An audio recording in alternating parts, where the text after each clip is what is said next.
Salutations, Legion of Doom. Welcome to Podcast the Storm, where socially awkward outcasts, crazy weirdos, and all-around nerds convene to talk and debate all things pop culture. With me, as always, is my co-host, the Nerdy Occultist, aka the Authenticator, Dalton L. Mortimer. Hi, folks. And I am your host, last time I want to be the Brainstorm Pop Culture. How's everyone doing today? I am inexplicably tired for some reason. And he is getting me tired by his constant yawning. So I don't know where it came from all of a sudden. It's just like, and all of a sudden, desire to sleep. Right. Okay, so we have kind of a pretty packed night tonight, so let's not waste any time. Mm-hmm. In we go. Yeah. Okay. Nope. There we go. So this is from last week that we didn't get because of time purposes. So this is from IndieWire.com. Hugo Weaving sounds off on Republicans alt-right twisting the Matrix and V for Vendetta. Trump doesn't give a flying fuck about. Hold on. This is by Zach Scharf, published September 11th, 2020. Okay. Well, to start off with, dear headline makers, those aren't the same thing, even remotely.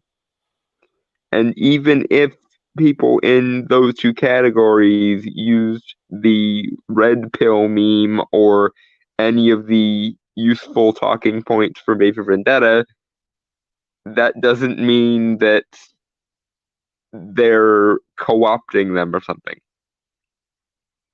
Moving forward, though.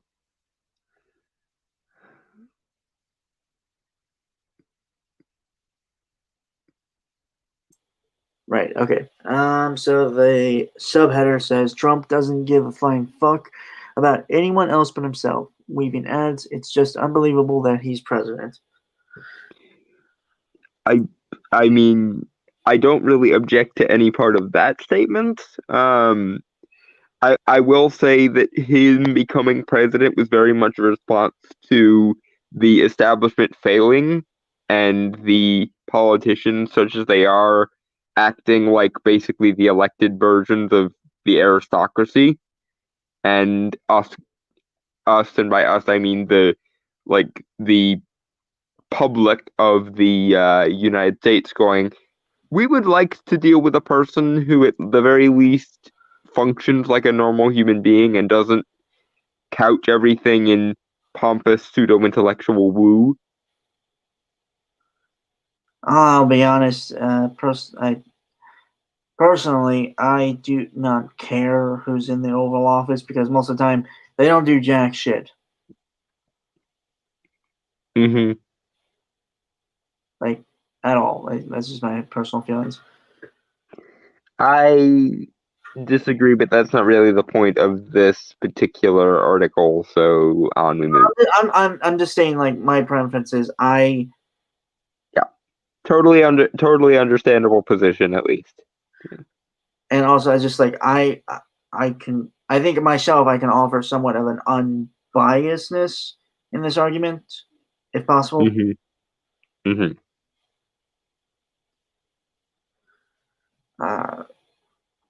That's mainly what I was trying to clarify. Mm-hmm. All right. Okay. Ready? Yeah, huh? Okay. The Matrix co-director Lily Wachowski went viral on social media in May after she slammed Ivanka Trump and Elon Musk for using the red pills at the center of her 1999 science fiction movie to show support for Donald Trump and the Republican Party. Okay, everyone uses the red pill meme, darling. Everyone. Because whether you were trying to make The Matrix a trans allegory or not, which I am willing to accept that you were intending it to be such, or that you were working through some shit and that shit made it into the movie, the thing that I find really ironic is the movie sort of outranks you, Lily, because you intended it to have a very narrow and very specific message, and you fell ass backwards into something that most writers would give their right testicle for, namely, a story with universal themes and universal appeal that doesn't have a one-track narrative.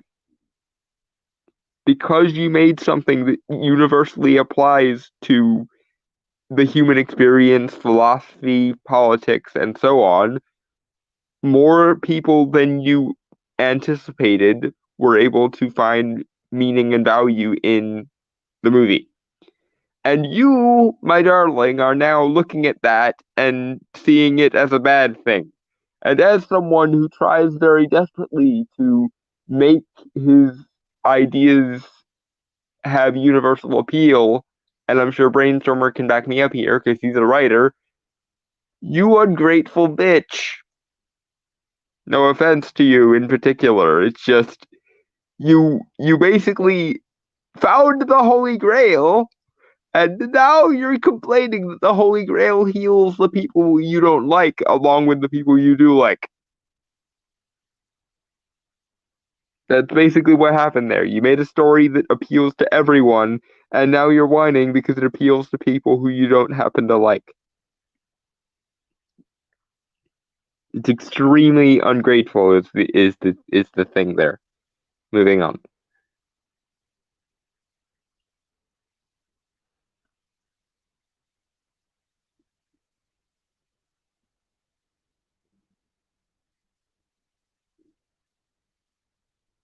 Brainstormer, you're quiet. Unless did he? Yeah, he said he'd be right back. All right, that's fine.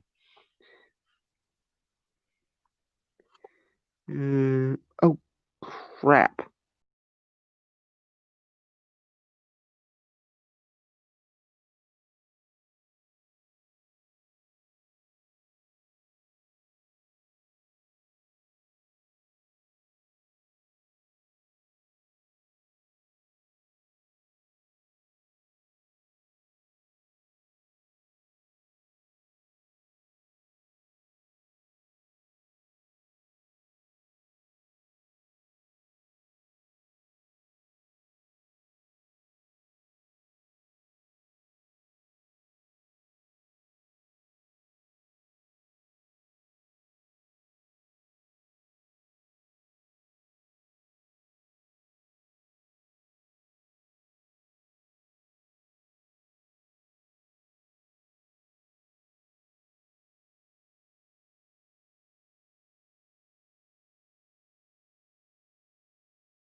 What's up?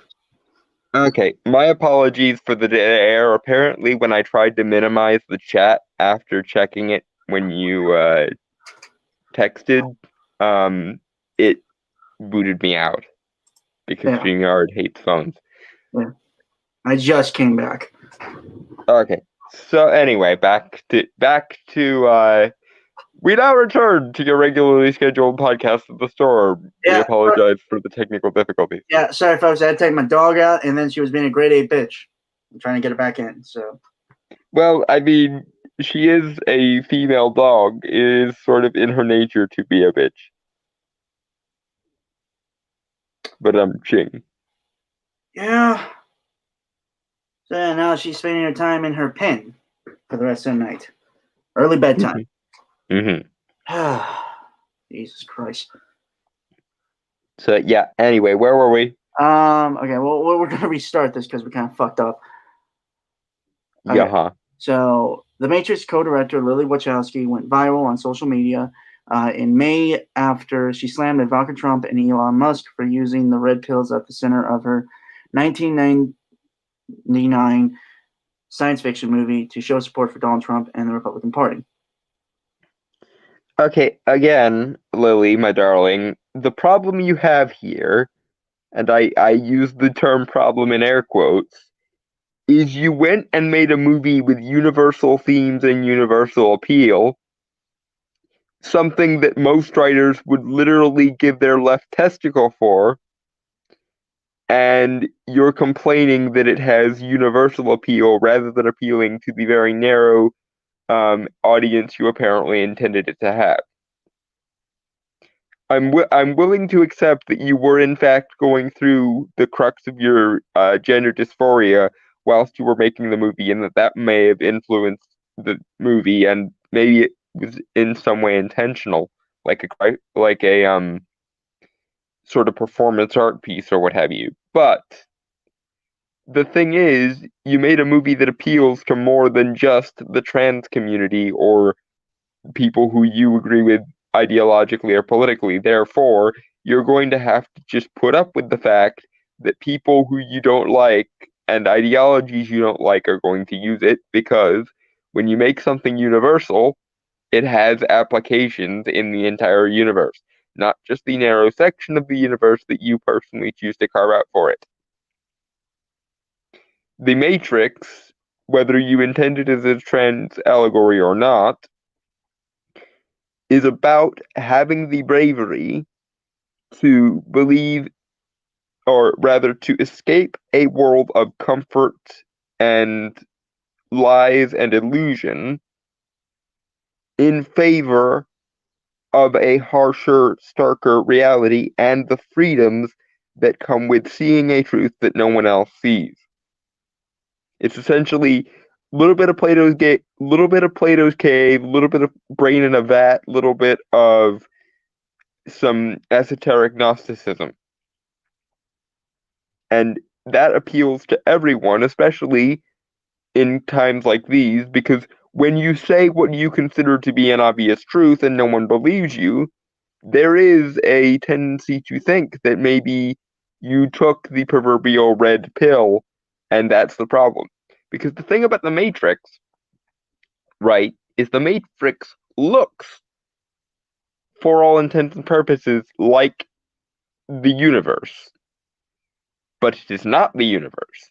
But it is a convincing enough illusion that if you were raised in it and you don't have the wherewithal to question it, you would be very convinced indeed that it was the real world. And therein lies the dichotomy. Because some illusions are persuasive because no one ever questions them.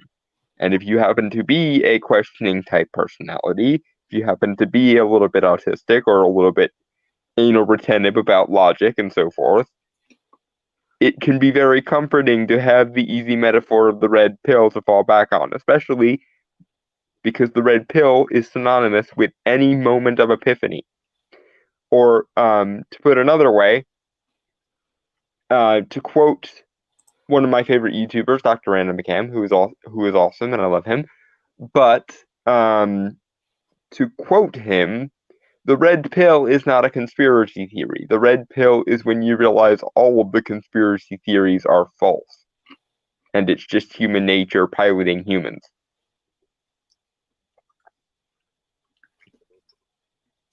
But moving forward, I've rambled far afield here. Okay. Probably the first time such a connection has been made, as Trump supporters and alt-right groups have been co-opting the Matrix for several years now. In a new interview with the Daily Beast, Matrix actor Hugo Weaving says white right-wingers who are using the Matrix to express support for their political agenda have no idea what the Matrix truly represents. Okay, but what about left-wingers who just happen to not be social justice advocates, Hugo? Because, yeah, hi, we exist. Left-wing MRA, yeah, hello. We exist, and it gets really annoying when you say, men should have rights they've never had historically, and everyone calls you a fucking conservative. Because by their very nature, conservatives want to conserve shit. And free thinkers generally want to blaze new ground. Like, say, giving men rights that they haven't had for the majority of human history because the past sucked for everyone and not just minority voices. Because the past was nature at its unfettered, and nature doesn't particularly give a damn. It's mostly indifferent. Moving on. One moment.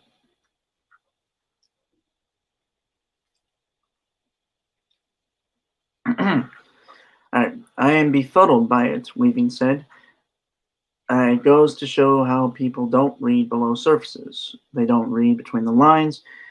They will take something that they think is cool and they will repurpose it to fit themselves when the original meaning of that thing was quite the opposite. I'm sorry, I had to finish the sentence. No. Okay, I'm gonna do it. I'm gonna really enjoy what I'm about to do. Mr. Weaving. I just Agent Smith. My life has officially unlocked a new level, but that's a different story for a different day. Okay, but Mr. Weaving, like I told Lily just a second ago, the problem you have is when you luck out as an artist and you create something with universal appeals, multiple rational interpretations, and universal essence that doesn't really fit into any narrative nice and neatly, you will get people seeing aspects of it that even you as the writer don't know. Because I'm gonna be that guy, but the writer does not have final authority on the meaning of a thing. Because the thing is, we respond to meaning, generally speaking. We do not create it. That's why there's such a thing as a strike of inspiration. Because it doesn't come from your conscious mind, at the very least. It comes either from the subconscious mind, if you believe in that, or it comes from higher dimensions in kind of a Neoplatonic sense, if you believe in that. Or some combination of the two, if you happen to be weird and Jungian about things. But either way, an artist and a creative type is not in control of their ideas a lot of the time. A lot of time, it's just something hits you like a bolt from the blue, and you are compelled to essentially act as a medium for that thing to enter the physical world. It's the Michelangelo. It's the Michelangelo paradigm, essentially. Michelangelo, famously, but perhaps falsely attributed to him, said, the sculpture is already in the marble, I just have to chip away the bits that don't make sense. And I hope to God we return to that mentality sooner or goddamn later, because I am sick of this, I'm the author, so what I say goes bullshit. As an explorer, you wouldn't be able to go, I discovered X location, therefore I got to make rules regarding it. That's for politicians and philosophers and every other fucking thing to do. As a cartographer, you wouldn't be able to go, I made this map, therefore I own this land. But somehow, as a writer, you get to go, I was the first person who had access to this idea, therefore I get to have exclusive dominion over it for all time, even if people other than me have more understanding of this or can more rationally quantify it. That doesn't make any sense. And it definitely does not make sense, Mr. Weaving, for an actor who is paid to essentially get the information secondhand from the writer and perform it to proclaim on high over it.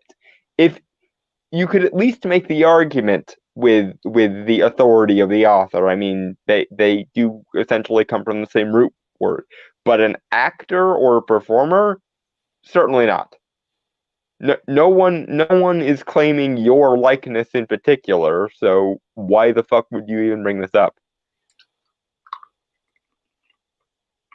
The red pill is about an epiphany that opens your eyes to an illusion or a falsehood, thereby making that illusion or falsehood something that you can see beyond. There are several other possible metaphors for the red pill, but that's probably the most basic or universal philosophical theme that I spotted. I don't claim to be an authority on this subject either. However, I will say that if you want to tell me that the Matrix is a trans allegory and that's all it can ever conceivably mean, or that's the only valid meaning, then I will raise my hand and point out the other obvious solutions to this puzzle that you insist only has one. Moving forward. Weaving notices the same issue happening with the infamous Guy Fawkes mask his character wears in V for Vendetta. The 2006 James McTeeny, if I said the name wrong, I'm sorry, directed dystopian drama that the Wachowski sisters produced. Weaving noticed recently a group of people holding guns and wearing the V for Vendetta face masks while protecting the Black Lives Matter movement. I was like, wow, man, that couldn't be more the opposite of what it stands for. Once again, Mr. Weaving, I'm afraid you don't get to make that call. Because again, one of the things that makes V for Vendetta freaking awesome is it has more meaning than the people who presided over it consciously, intentionally put in it. And that, in my opinion, makes it better art. Because if you successfully create an artifact of meaning, which is essentially what art is, it's an artifact of value or an artifact of meaning that has more meaning than you intentionally put into it, that means you were very successful at your job. If you consider your job as an artist to create artifacts of meaning and artifacts of value. And, the distinction between meaning and value is a little fuzzy, and I probably would be more pedantic about it, but I'm tired today, so I'm just going to leave it at that. But if you consider the job of an artist being to create artifacts of meaning and artifacts of value, and you wind up with something that has more value in it and more meaning in it than you consciously put in there, you should thank your lucky stars. You should not go, well, there's more of the thing I wanted in this than I wanted in it. Because that is what is whining at a gift horse directly in its mouth. You both, in both cases, Mr. Weaving, fell ass backwards into a story that means a lot of things to a lot of people and inherently means a lot that most people haven't even come into contact with yet. And you're whining that you didn't, in fact, make a one-dimensional, single narrative story that only has one correct answer at all times. Do you see how that's fucking backwards? If I was digging for gold and I found like 10 times the amount of gold than I ever imagined, would it be right of me to go, oh yeah, I only wanted this amount of gold? No, it would not. Well, when you dig for meaning in the metaphysical space that is, the mind, and you come up with more meaning than you intended, that is a good thing. That is not a failure. That is a blinding success that you should thank your lucky stars for, and not whine like a hysterical bitch, Mr. Weaving. Moving on. I was like, wow, man, that couldn't be more the opposite of what it stands for. Weaving said the original V was based on Guy Fawkes, and these guys were trying to blow up the House of Parliament. They were young Catholic protesters who were being persecuted by their government, trying to rebel against that and trying very violent course of action to make their cause. To me, the mask is always represented questioning the government. And somehow now it's guys who are generally unhappy with what's going on or guys who think they look cool. Okay, you almost can see the crux of the issue here. These whole thing in the movie version, at least, in the okay. So here's the annoying thing about V for Vendetta. In the comic that was written by Alan Moore, V was rather transparently supposed to be an anarcho-communist. In the movie, he's a classical liberal. That change, I think, made the movie better than the comic because Alan Moore was kind of heavy-handed even back then with his particular brands of messaging, and I think there's more universal human appeal to something like classical liberalism or Randian objectivism than there is to any strain of anarchy, whether it be anarcho-capitalism or anarcho-communism.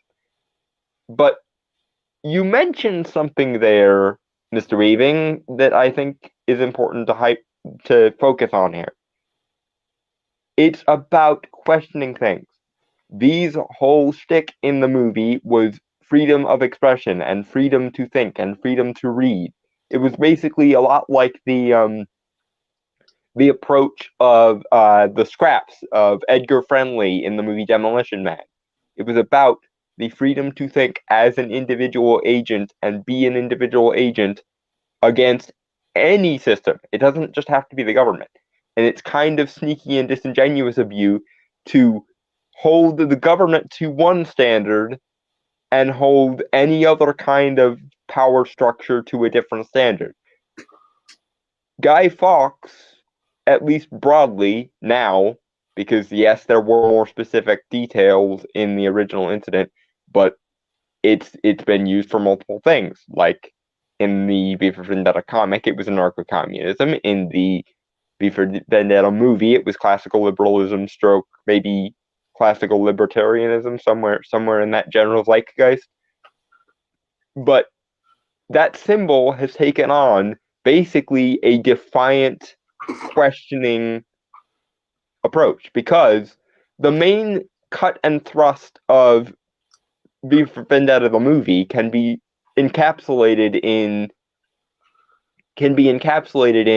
his speech to the people on the television. And most of that became more about the freedom of the individual and there being something wrong with the country, not necessarily just the government, but the country, meaning the overall whole of the country, not just the government. If you genuinely think that governments should be questioned, but no other authority should ever be questioned for any reason whatsoever, then you are a twat with a singular and myopic viewpoint. A principle that applies to a government system could just as easily apply to a religious system, or just as easily apply to a academic system. It's any kind of orthodoxy. If we're to take you at your word here, at the essence of it, what you should be saying is that mask means questioning orthodoxy.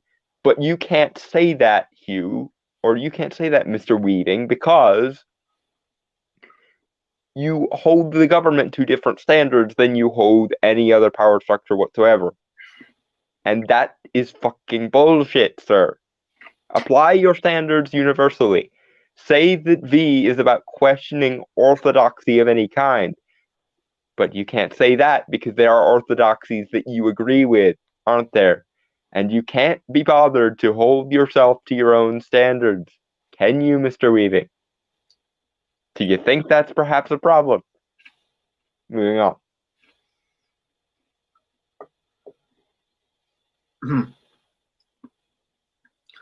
The same with the Matrix, Weaving continued.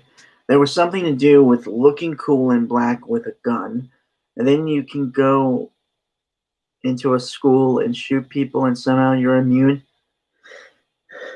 Where in all of the infinite fucks you or Mr. Weaving, I'm gonna keep Agent Smithing you because it's one of my minor life goals that I have accomplished today. I have Agent Smith. Yeah. But where in all the infinite fucks are you getting that from? Did maybe one mass shooter somewhere someday have The Matrix as his favorite movie? Sure. But did it have anything to do with his liking of The Matrix that he did that? No. And just so we're clear, the leather aesthetic of The Matrix was mostly a take on the sort of the synergy between the goth and punk culture back in the 90s, which is a perfectly fine thing. And also, it's a take on like anime aesthetics because the Wachowskis love anime, and quite frankly, good on them because if they didn't, that movie wouldn't be what it is. But I very rarely, if ever, see the attire or the leather or anything like that of the Matrix being referenced by any group whatsoever. It's probably the most forgettable and superficial part of that movie.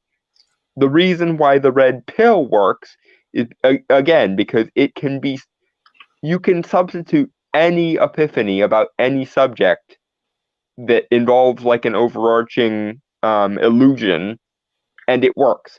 You can be red pilled on the existence of supernatural phenomena. You can be red pilled on men's rights, which is not right wing or alt right in any way whatsoever inherently.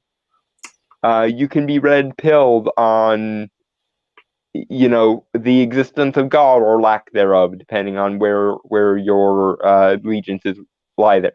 That's the other thing. The red pill is so universal that people actually started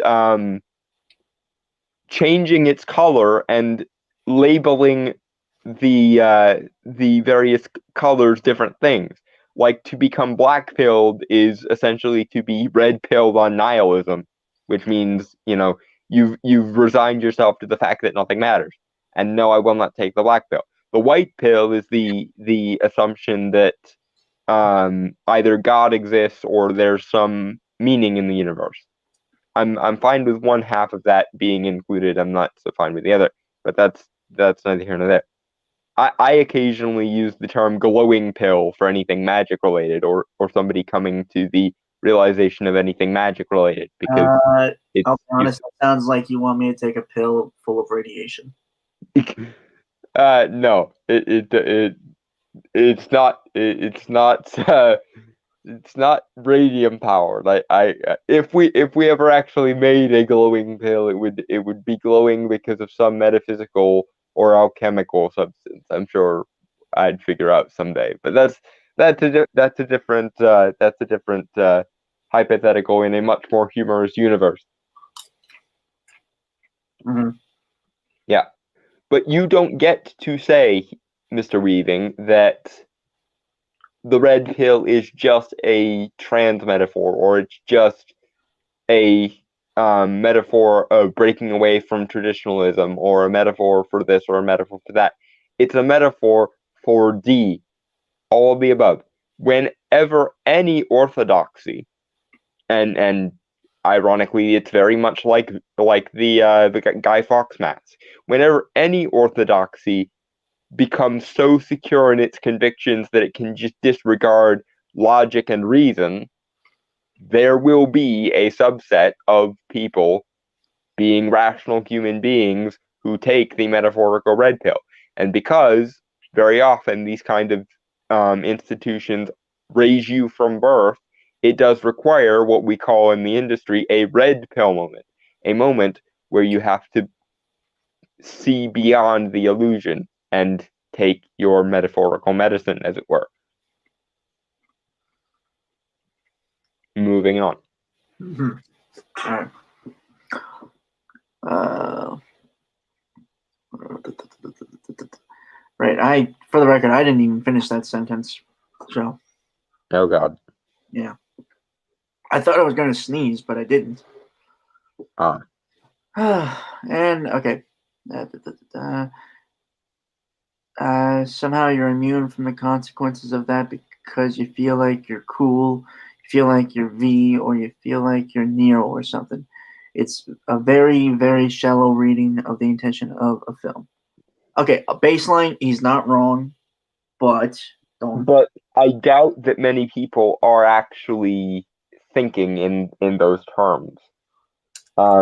Again, it's more about the bucking of orthodoxy. And it works for people who are intelligent as much as it works for people who are stupid. I'm sure there are flat earthers somewhere who genuinely believe that the round earth paradigm is a conspiracy and they consider themselves red pilled on the earth dimensional question. Right. And while we can all say that they're stupid, it is not false to say that the idea of the earth being round is an orthodoxy. And here's the thing, even if you are absolutely certain of an orthodoxy, it should still be free to question. Because when we forget the reasons behind the things we believe, we fail to defend them. Therefore, I say, go for it, questioners, go for it, individualists, go for it, mavericks and freethinkers, because if nothing else, you and your questions will maintain the part of the human psyche that actually understands rather than just dogmatically believing why it believes what it believes, if nothing else. Assuming for a second that someday, a few thousand years from now, we come to a universe where we come to a time where we understand everything there is to know about the universe. If us taking those facts for granted leads to us not actually logically understanding why we hold those positions, we'll be right back here in no time. Because it's not enough to simply believe the right shit. You have to understand the reasoning behind it. And that rhymed without me intending it to, but so be it. Because otherwise, you're just blindly believing in authority. Even if that authority is valid, that is still logically incoherent and foobar. And you know what happens when someone follows something blindly? They become blind, and then we lose knowledge, reason, and information. And before you can say, oh fuck, we're right back to the Dark Ages again. Right, okay. Moving on?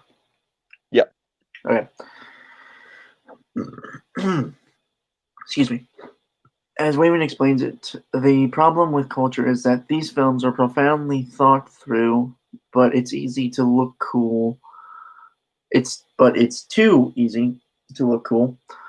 Have a cool haircut and have a gun, and you think that's all you need to do in life. But you haven't thought about what the gun is for, and what that haircut is for, and that those black clothes are meant, and what those black clothes are meant to be. No, again, Mr. Weaving, you are projecting an ignorant straw man where there is no such thing, or at the very least, they are very rare. Generally, most people that are savvy enough to use the red pill meme at least have some idea what they mean by the red pill meme. And also, because the red pill only really crystallizes in the opposition to the blue pill, most people also know what they mean by blue pills. Blue pill is essentially compliance or the appeal to authority. It's that blind faith in the powers that be that I was just talking about.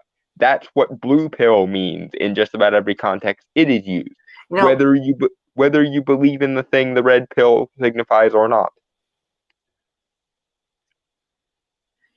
The you, blue pill is giving in to the world as they want you to see it, whoever they are or might be. The red pill is having the spine to stand on your own two intellectual feet, regardless of whatever the red pill might be.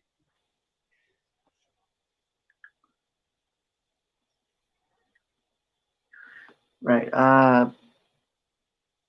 Honestly, I think of Timothy Lynn's and Mark Pellegrini's comic, My Hero Macadamia. Hmm.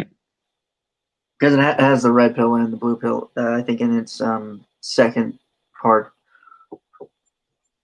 Mm-hmm. Yeah. Also, The Matrix, but I haven't watched The Matrix in years, so. It's been a hot minute for me too since I've watched that. Mm-hmm. Frankly, I like the second one better than the first one, but that's a different story. Right. Okay. Why are you trying to do all this for? What are you trying to do all this for? Is it all narcissism and ego, or is it about community and thinking about what's right for other people? No, sometimes it's just wanting to make sense of the world because the world, for whatever reason and in whatever vector, currently doesn't make sense. And also, it's about having the freedom to be fucking weird. Remember the line? Remember the line from the movie, Mr. Weaving? You take you take the blue pill, you wake up in your bed and believe whatever you want to believe.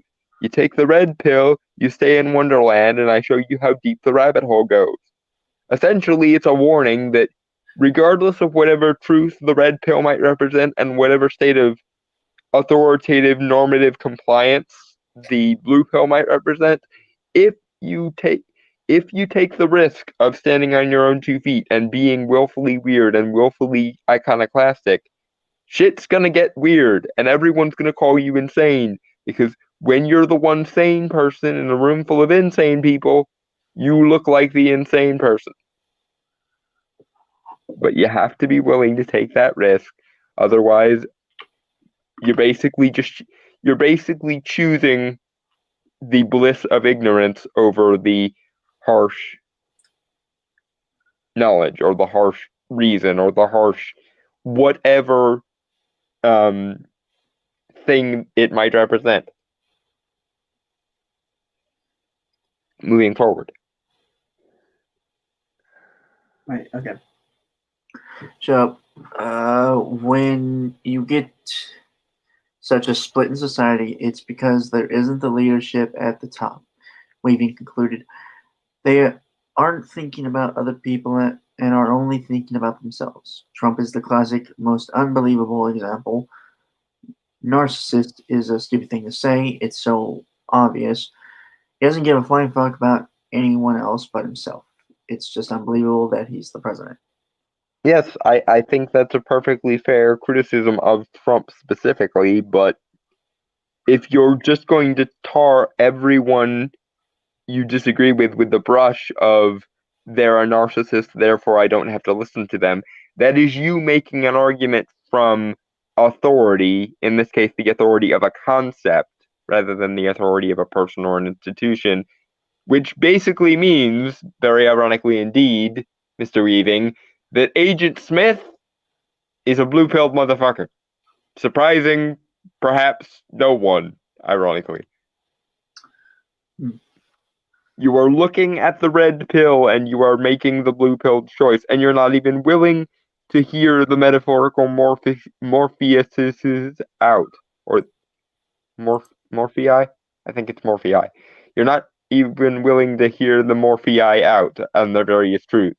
You're not even willing to broke dissent because you just want to go back to sleep and not think about it. You took the blue pill, Mr. Weaving. I hope you're happy.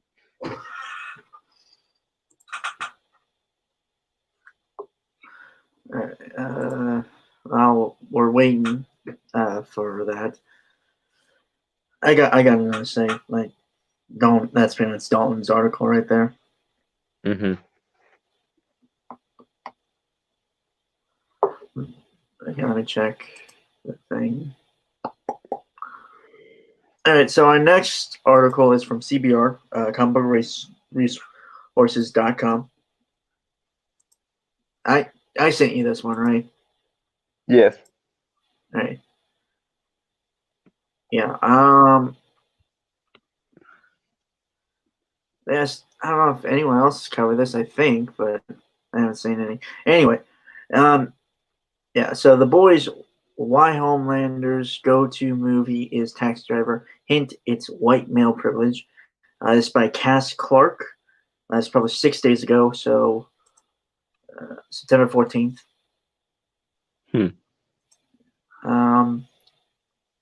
So yeah, I think just right off from the title, I think that's kind of why we wanted to talk about it. Yeah. I did read a little bit of it. Don't remember much of it, but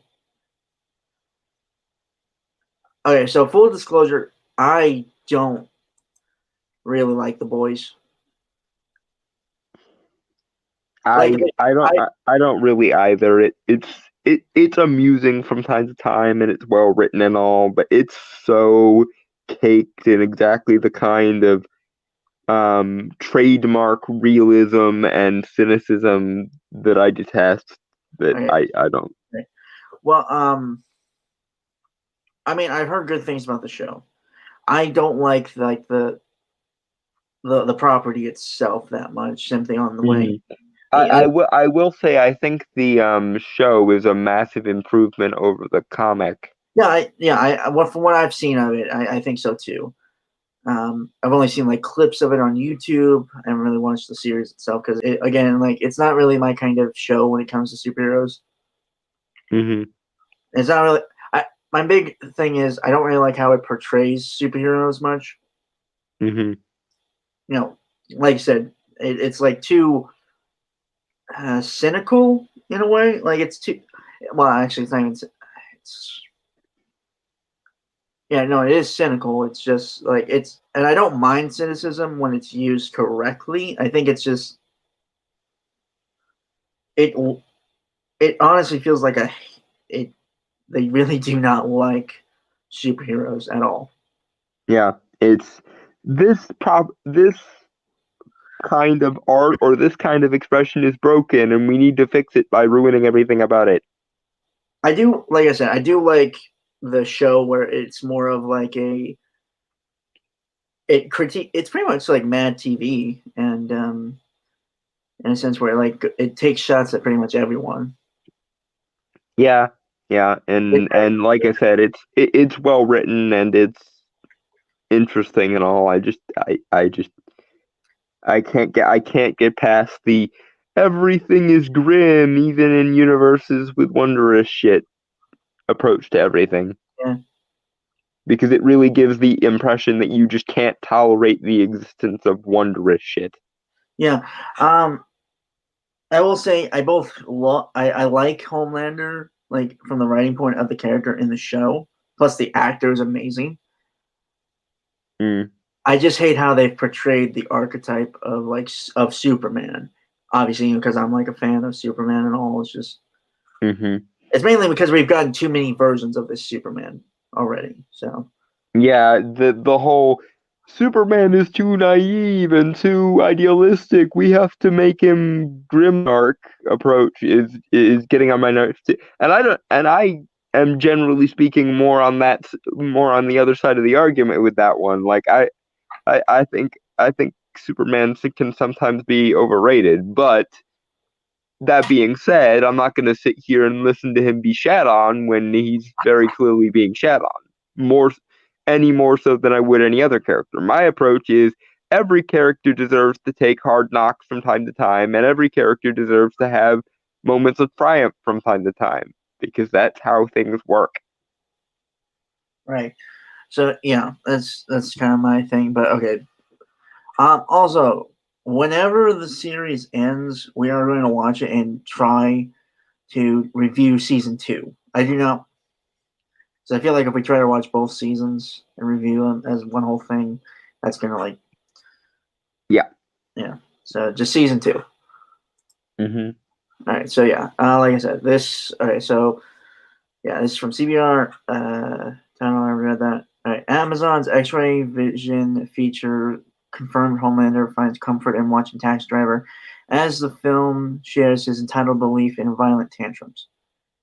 Okay, don't disagree there, but I think context-wise, it's not that. That's a bit of a disingenuous point to make. I don't think he likes it because it shares his belief in violent intent. Like I can't imagine a scene where Homelander goes, "Yeah, I like it because it uh makes me okay with my own violent tantrums." That's the writer editorializing and reading into shit Yeah, more than it is Homelander, the character. Homelander as a character is very interesting. Hmm. Again, like the writing is superb. Like you never really know what's going through his head. And again, top notch to Anthony Starr, who's playing Mm. Homelander. But I know what scene they're talking about, and it's been so long since I've seen Taxi Driver, so I can't remember what. But he's like watching the movie right at the shootout scene, and I can't like it's my memory is really hazy on this. But Mm. let's start reading this just so we.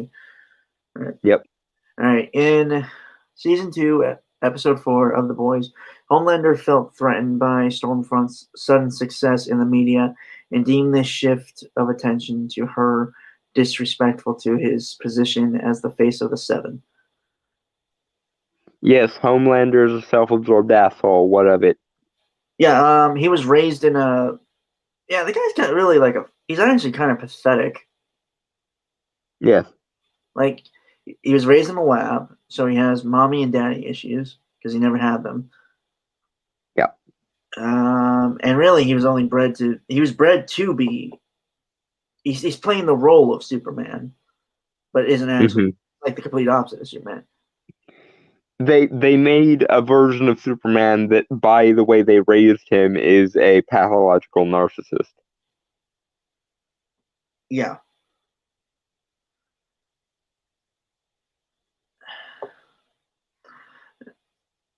Okay. For comfort, Homelander retreated back into the sort of arms of Madeline Stillwell, really doppelganger in Homelander kink form. To watch the film Taxi Driver with Amazon Prime Video X-ray feature confirmed is a key movie to the soup. Okay. So he likes a really good movie. What of it? Make your argument, please. Enough with the preamble. Right. If I'm well, he's okay. So Homelander is he's been built up to be basically the super American, right? Yeah. He plays the part of the mom baseball apple pie thing. Yeah. He doesn't really, He tries to publicly act like Captain America if Captain America were slightly more edgy, but in actuality, he just doesn't give a fuck. Actually, I think he is like ultra American again, just from how he was raised. I think it's just Yep. me. He He also has might also have aspects of the negative side of that more than the public knows anyway. yeah, he has a god complex. I know that, Which which given his powers sort of makes sense. and the fact that he's praised by pretty much everyone in the fucking world. Yeah. So yeah. Um, Homelander's go-to movie is Taxi Driver. Amazon's X-ray for the scene reads, because he relates to De Niro's character, Travis Bickle, both of them feel a threat to their white male privilege and both feel entitled to lash out with violence because of it. And that's quoted. Oh, for fuck's sake. Travis Bickle wasn't upset because he was a white male and society wasn't going his way. He was upset because he thought that the world should be kind. It's essentially, and this is where Joker got it from. It's essentially he wants more from his life.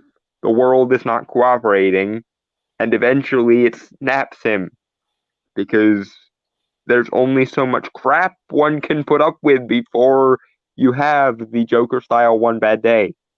Yeah, because Travis Bickle is like a Marine who fought in Vietnam, right? From what I remember of the movie, yes. Well, no, it's just It, like it's been a while since I've watched it too, so there's that. so.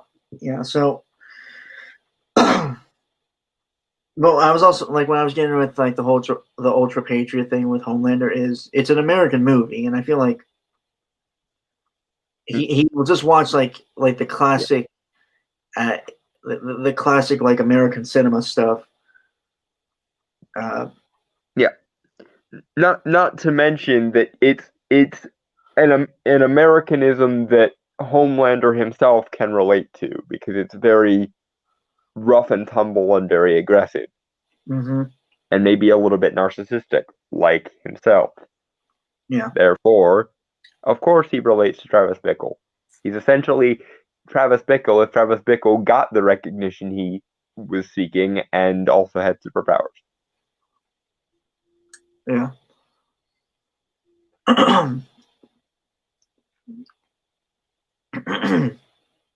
Okay. Similarly to Homelander, the main character, Taxi Driver, Travis Bickle, refused to accept when he was not the answer to a problem, when he was not the person you had to call for help, and insisted that it was only a matter of time before he could prove his worth to the world.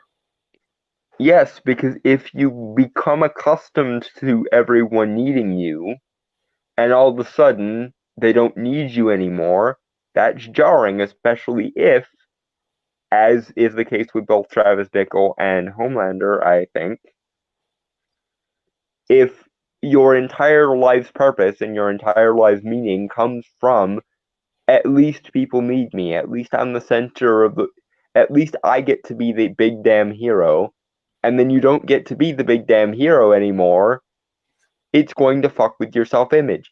Imagine if everything you were and everything you are, all of a sudden, the world just has no need for anymore. Imagine imagine you have one really, really good day where everyone needs you and you get to be the big damn hero and you get all of the respect and the recognition.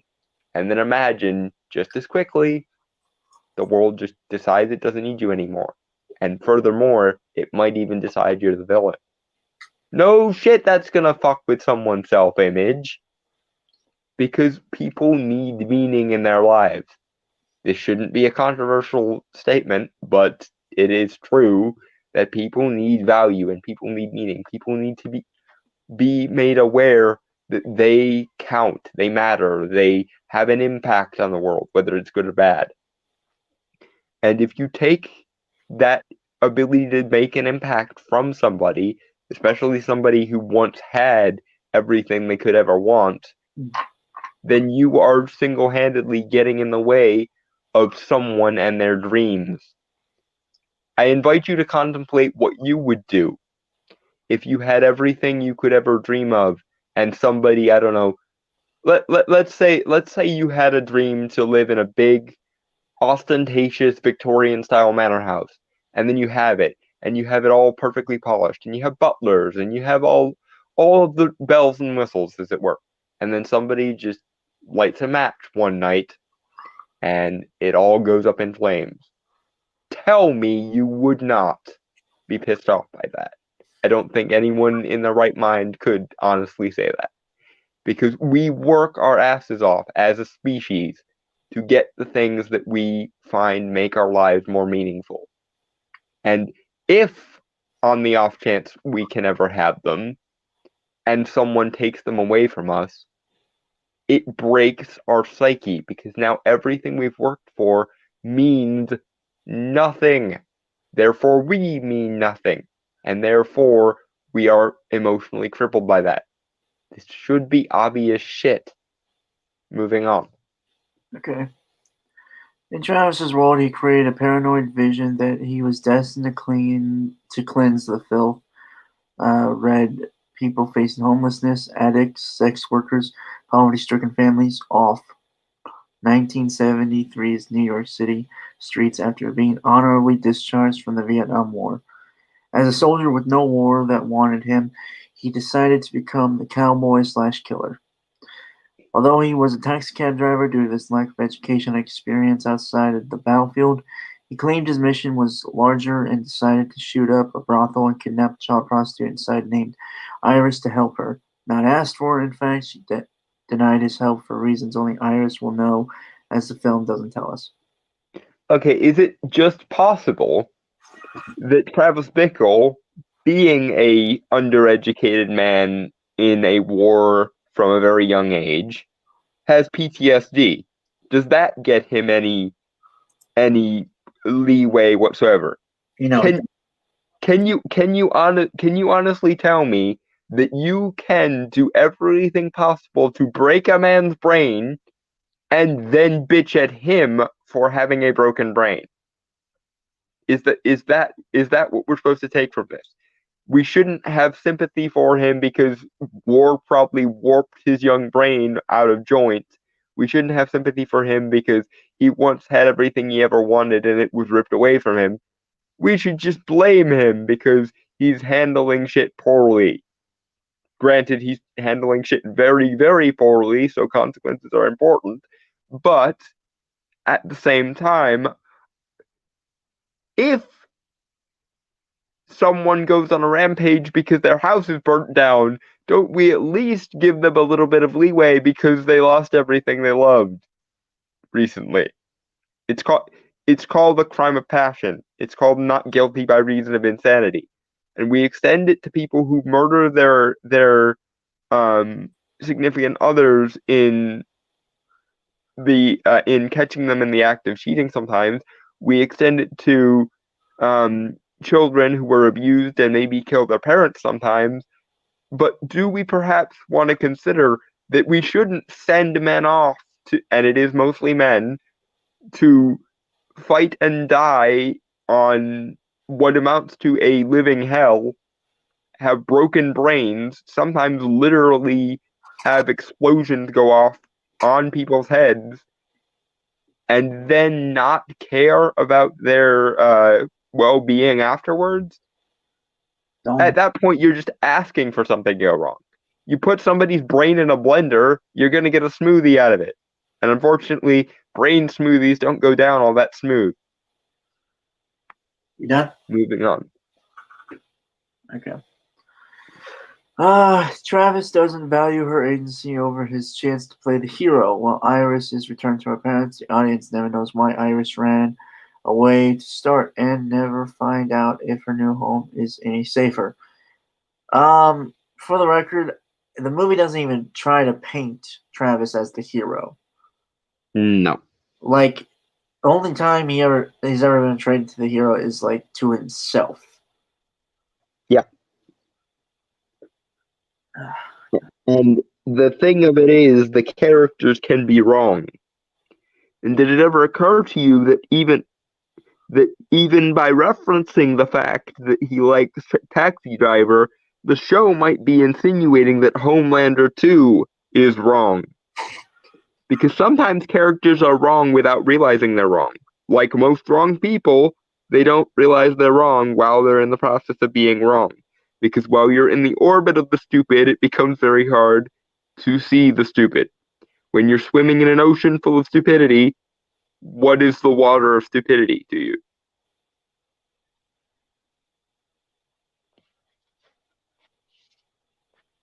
Moving forward. Yeah. While Homelander is not a discharged Vietnam vet, he is still very much a soldier, feeling like his command of the Seven may be ending, feeling a newfound and profoundly unstable sense of purposelessness. Oh, I try to say that 5 times fast. Purposelessness? Yes. Purposelessness, purposelessness, purposelessness, purposelessness, purposelessness. I hate you. I know. I'm sorry. Anyway, although Homelander has always teetered on the brink of paranoia, it's Stormfront's recent action to kill the terrorist soup that he had dibs on to kill that sends him over the edge into fury. Like I said, Homelander, especially in the series, is very much a fragile. He's very much a fragile child. You know, with Because he was abused basically from the day he was born until basically the moment he fell in line and did what they wanted.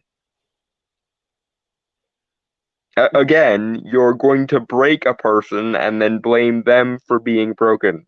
and it sucks because he has superpowers. Yeah. Yeah, so it's just anyway.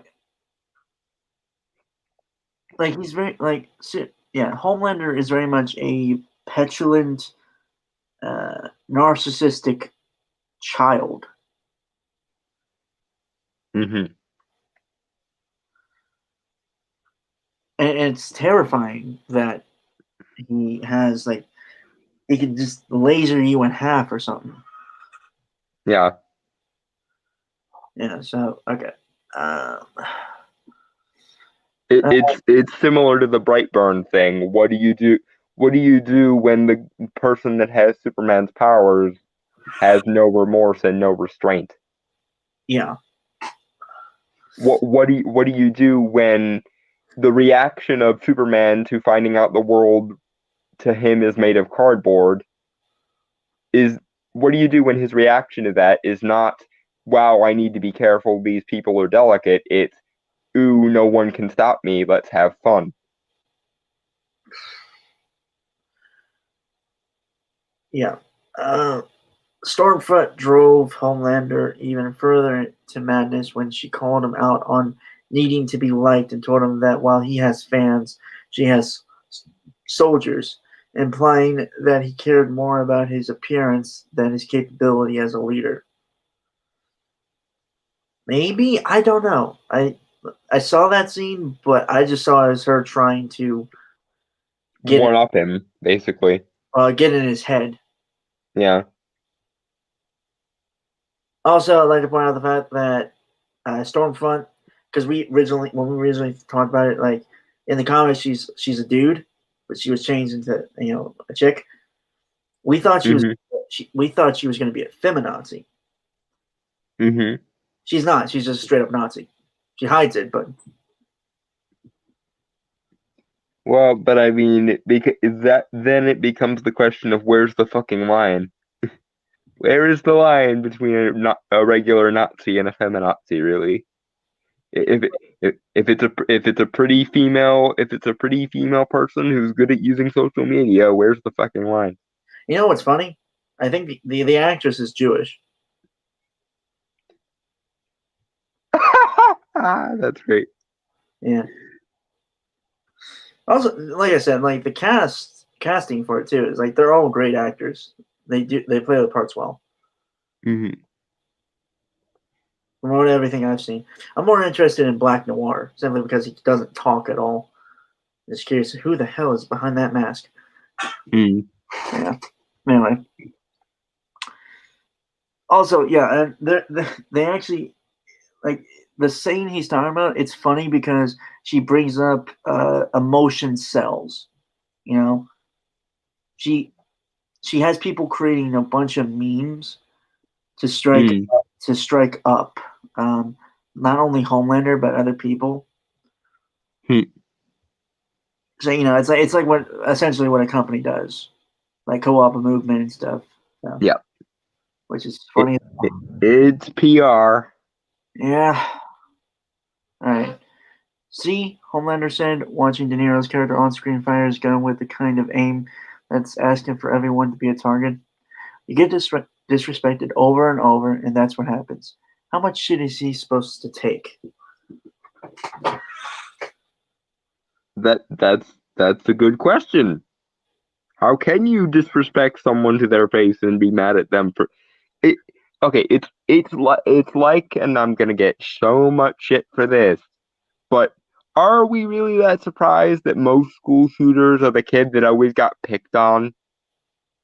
Are we really as a society that surprised? Because I am not.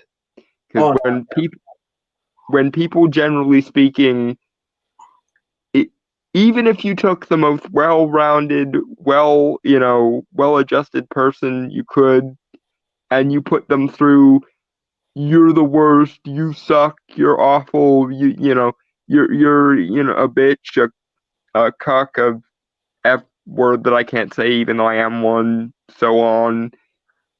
Every day when you beat them, when you shove them in lockers, when you pants, when you harass someone day in, day out for X number of hours per day for years, even if they were completely well adjusted going in, they're going to come out a little bit warped. And if the person already has shit going on in their life, because usually when people are picked on, it is the one that has damage. That's what makes them a target for bullying in the first place. Is people people see their weirdness and they think that guy thinks he's better than me somehow, or that guy thinks he's too good for this, that, or the other, or this guy, I just don't measure up to him, therefore I'm gonna hate him because reasons. And then you take someone that's already probably at least a little bit unstable, and you basically nuke them with social pressure until they completely break, and then you're surprised when they come in with a gun the next day and start shooting. huh. I'm surprised. And Oh, And no, that's not autobiographical on my part. I fortunately was never physically touched or anything because no. nobody wants to be the one to beat up the crippled kid. Yeah. Huh. I mean, honestly, well, actually, I know why I never did stuff like that. One, because I never had. I think I had enough self-respect for myself not to be drowned into from all the insults and shit. Wait, you were picked on a lot in school? That's so hard to believe. No, it's just I wouldn't have guessed. I mean, it kind of died out after high school. It died out before high school. Hmm. Mainly, it was elementary. Uh-huh.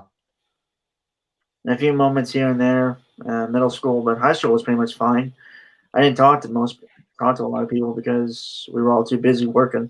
Yeah, I was gonna say, from what you've described in the past, I would have thought your approach to most things would just be completely disengage from most people.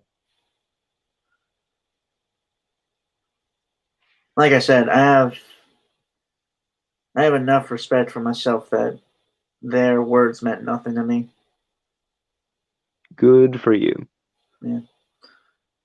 Anyway, Homelander illustrated how warped and deep his sense of entitlement has become as he's empathizing with a fictional character who decided to kill whomever challenged him and sees it as a rightful action to take and a reasonable consequence. Again, Homelander is a villain, like in the show. He may be a superhero to The public, but he's a as far as his actions are framed in the show, he's supposed to be the omnipotent asshole.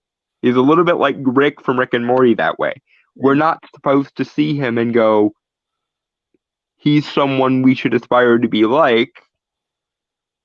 It's supposed to be kind of a look how they're abusing their natural gifts. And even in cases where we are supposed to go, yeah, that was an awesome scene, or that was a really cool thing he did, it's the thing he did, not the person he is, that we're supposed to emulate. If we're supposed to emulate anything at all, which I'm not convinced of. And when you're raised with everyone telling you you are awesome, you are inevitable, you are this, you are that, you are the other, and then that's taken away from you, that's basically your one mode of approval out the window. You have one thing your life is supposed to mean according to the people that raised you, and then they take it away. What do you think that's going to do to you? Even if you were a completely sane person going in, which, as we've established, Homelander is not, because he was broken from the earliest possible age. Moving forward.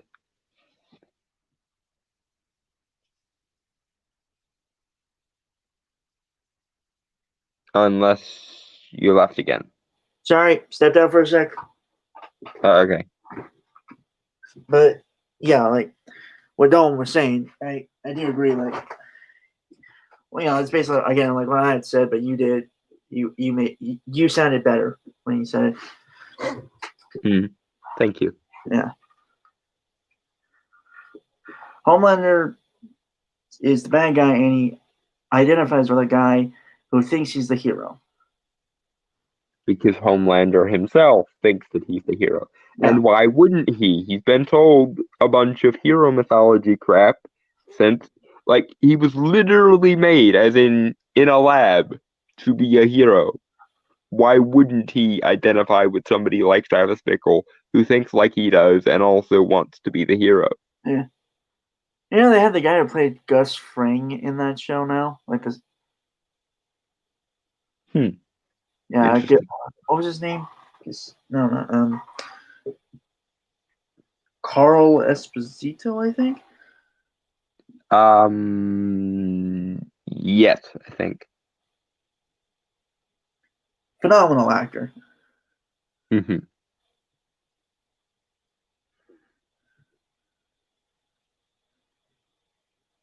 He's also playing Moff Gideon in The Mandalorian.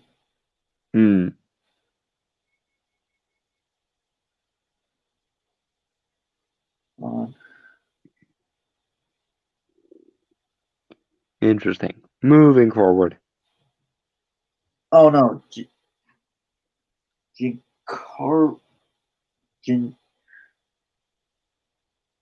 I can't pronounce his name.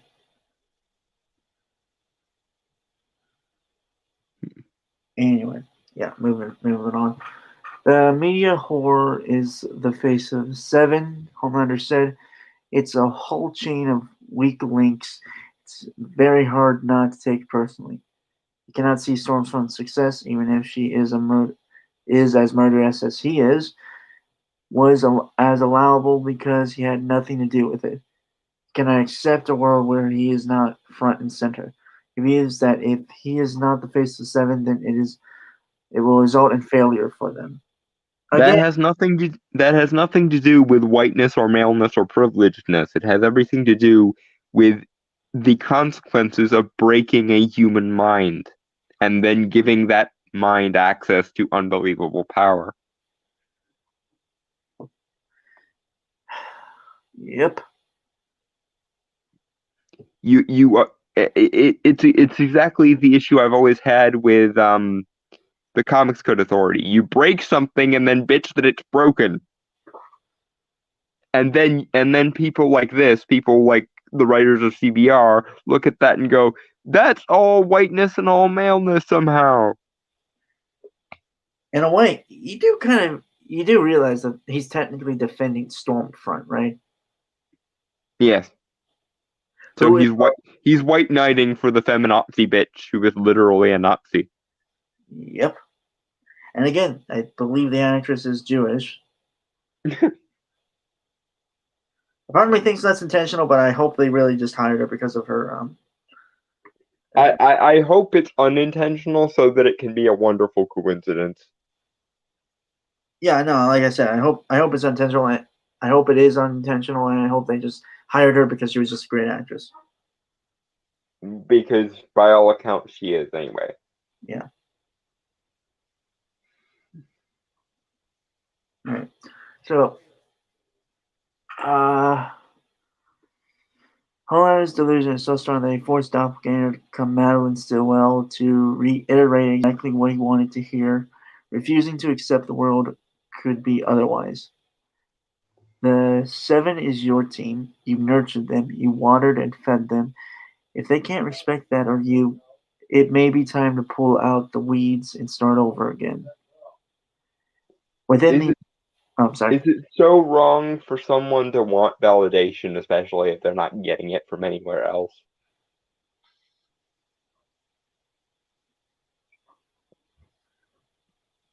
It was just a side comment. And I assume he had to go deal with things No, again. I'm still here. I was looking up something. Okay. Looking up the actress for Stormfront, Aya Cash. Hmm. I was just curious, like. Hmm. Uh,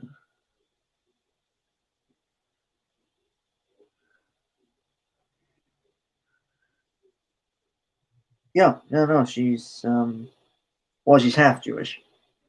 Hmm. So, yeah, no, that's funny. Mm-hmm. All right. It's kind of like Roseanne Barr when she dressed up as Hitler in that one photo. Mm-hmm. If anyone remembers that. Mm-hmm. All right. Within these words, we hear that Homelander truly thinks of his fellow Supes, that they are dependent on him, but darker also that they cannot exist without him, without his say. With a wave of his hand, he could destroy them like weeds in his garden, as if they never truly been people to him. Yeah, because he literally in the first season he goes off on uh, Starlight and talks about regular people as mud people because he sees himself again the god complex thing. Yeah. Because again, to draw a parallel to Superman, what happens when Superman realizes that the world is made of cardboard, and instead of choosing to be delicate because of that, starts to view the cardboard contemptuously? Mm-hmm. What if all he wants in the world is a challenge, but he realizes nothing in the world will ever fulfill him? So kind of like Goku. Well, Goku, if he hadn't hit his head when he first came to Earth, anyway. So Vegeta. Yeah. Well, Saiyan Saga Vegeta. Yeah. Yeah. Okay. Stormfront and Homelander's rivalry will continue to heat up as the season progresses, but one thing is for sure: he will not step aside willingly, and lives will be lost. Again, he is a sociopathic murderer. Yes. Also, putting aside their weeds in my garden thing and the I destroy them with a wave of my hand thing, is it so wrong for someone who's in charge of leading a squadron of people to assume that they need him, considering he's the leader, and leaders generally are needed to hold things together? That's sort of what leaders are for. Like, yes, he takes it to weird and toxic places, but his initial wants and desires are not unreasonable, especially because he probably does consider the Seven to be his only friend or his only family. It, it, it'd Well, be, it's a little bit like a toxic older brother that says, um, that spends a lot of time teaching his younger brother and then says something like, "You'd never have gotten where you are without me." It's a little bit toxic, but that doesn't mean it's necessarily untrue, or at least not entirely untrue. Hmm. So yeah, that was the end of the article. Mm-hmm. It had nothing to do with the title at all. No, it did in the mind of the writer, I think. But it just felt to me, I'm not sure about you, but it felt so disjointed from what the title proposed the argument to be.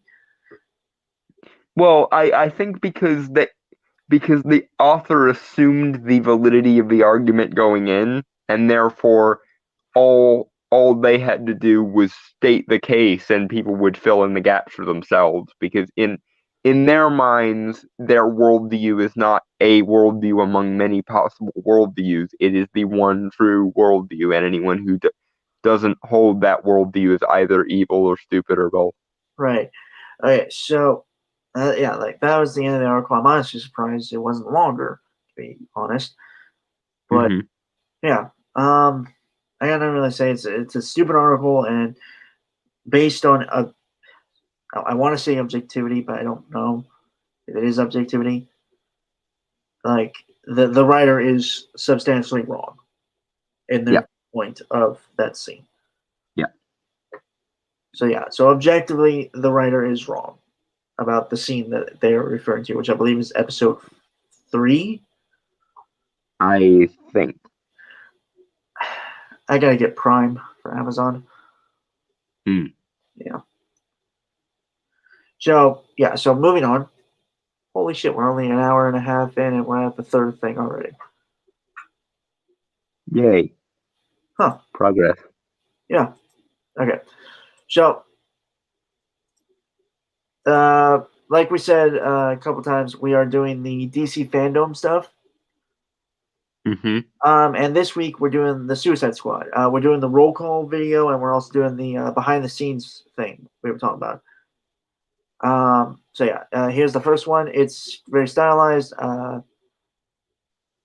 I've seen most of the fandom stuff when it first came out, so Hmm. I mean, it's been a while since I've seen this stuff now because it's been like a month since fandom happened. Hmm. I think. Yeah. Yeah. Um, and then we'll get there when we get there. But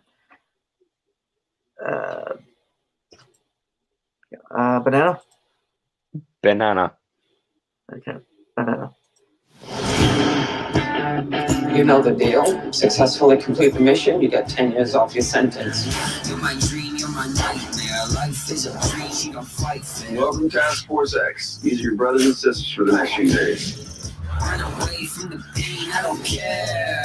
'Cause I think I need you. Okay, that's the first 20 seconds. So yeah, this roll call is very much. Well, okay, so the Suicide Squad is a movie made by James Gunn, and I don't know if I ever brought up the joke to you, Dalton, before, but well, I know this the original Suicide Squad movie made by David Ayer, Mm-hmm. and completely fucked over by Disney. I mean, not Warner Brothers. DC. Warner Brothers. Yeah. I think I'm so used to saying Disney fucking something over that. Well, yeah, but also they did fuck over James Gunn by firing him, and Yeah, wow. what I was It ended up coming up in his favor because he got set free of that exclusivity part of his contract and able to do this. So good Yeah. for you, James Gunn. So I was what I said was, and I don't know if I said this. I think I said this to my uncle when we first saw Suicide Squad, or like after we watched it. They tried to make this. They tried to make the original Suicide Squad movie into their Guardians. into their Guardians of the Galaxy, and then because Disney fucked up or being told asshats, Mm-hmm. they got the guy to direct the Guardians of the Galaxy and making him direct the Suicide Squad. So they are essentially getting there. Yeah, They exactly what they wanted, just a few years too late. Yeah, and I find it. I want to again. I always have trouble telling what's ironic or not. I feel like Well, it depends on which variety of irony you're going for. There's one that's like dramatic irony, where the audience knows something that the performers don't know. Mhm. There's one that's basically just contradiction of expectation irony, and then there's another one that I can't remember. I'm very, very tired today, folks, in case it wasn't obvious. Yeah. Part of me thinks the contradiction, but either way, Well, no, because I could actually see this being dramatic irony, because for the purposes of this metaphor, we are the audience looking in. We're essentially the second opinion. So maybe right. dramatic irony, maybe. Yeah. Maybe I don't know. Either way, well, it's cool that he's doing this movie, and you can already see how different it is. Yeah. Just by this advertisement here, and like the look of the, because if it's like the promotional stuff they had for like the The character, original Suicide Squad. Yeah. which was like skulls and stuff. It was very much like grungy, which I think can work for Suicide Squad, but I think they leaned a little too much into it. And or they didn't follow through on any of the implications of that. They wanted the superficial aesthetic of gang stuff, but they didn't actually see that as anything to. They didn't use that to guide the movie. They just sort of put a gang colored paint over top of everything. I think the main issue was having the end of the world scenario for a Suicide Squad movie. Yeah, they really should have saved Enchantress for a Justice League Dark movie or show. Yeah. But like I said, it's just also, again, and I've said this so many times, it looks comic booky. Yes. Because unlike most of the Snyderverse DC, James Gunn actually likes comics and likes their essence. So when you ask him to make a comic book movie, his response is, how do I transfer the essence of a comic into a movie? Whereas most other people's response over at DC seems to be the same thing that the Fox X-Men movies always used to say, how can I fix this by removing as much comic bookiness from it as possible, rather than embracing it? I think you see the major change with like Rick Flag's costume, which isn't like a stereotypical military uniform. Mm-hmm. You know, it looks like the actual Rick Flag costume from the comics. Yep. Like I think like the 70s or like 60s or 70s, I think it was. The Suicide Squad's been around for a while, I think. Longer than I thought, personally. I thought they were like 80s, 90s, but yeah, they were probably like 70s-ish. Yeah. But they're basically the comic book equivalent of like the A-Team. Yeah. Like I said, I said, like it's simplistic, like the costume's simplistic, but it has so much flair to it, which is awesome. Yeah. And I like how they're still bringing back some of the original casts, specifically like the really good ones. Mm-hmm. Like, no offense to Will Smith as Deadshot. Honestly, I think the original one would have worked better if they worked better more on the writing, or like didn't cut out scenes necessary. As is usually the case in these kind of things, if you're going to make a movie out of any IP, your first and foremost loyalty is to the IP, not to fixing the IP. Meaning, if you make a comic book movie, it had better goddamn well be comic booky. Right. Yeah, and I also like that we're also getting like obscure characters. Yeah, it's nice. Yeah, and it's not a James Gunn movie without Michael Rooker. Oh, James, don't ever change for nobody. Yeah, and he's playing a character called Savant. I am actually unfamiliar with them. I will have to look them up. There's a video from Looper that discussed all of them, like all the characters in the roll call video. Yeah, Cool. yeah. I'll send it to you after if you want. No, it's fine. I'll find it later. Okay. All right. But yeah, like I think you could just feel a little more passion from this than from the original one. And I'm not trying to throw shade at David Ayer or anyone because I think they did put the best foot forward they could. It's just Warner Brothers again got. Yep. DC movies are their own worst supervillain. Yeah. Because every time there's been an extended cut or an unedited cut released of a DC movie, it's like at least half a factor better than the theatrically released version, which tells me that DC has no faith in their source material and feels the need to fix what isn't broken and thereby usually break it. Okay. Shall we? Yeah. Banana.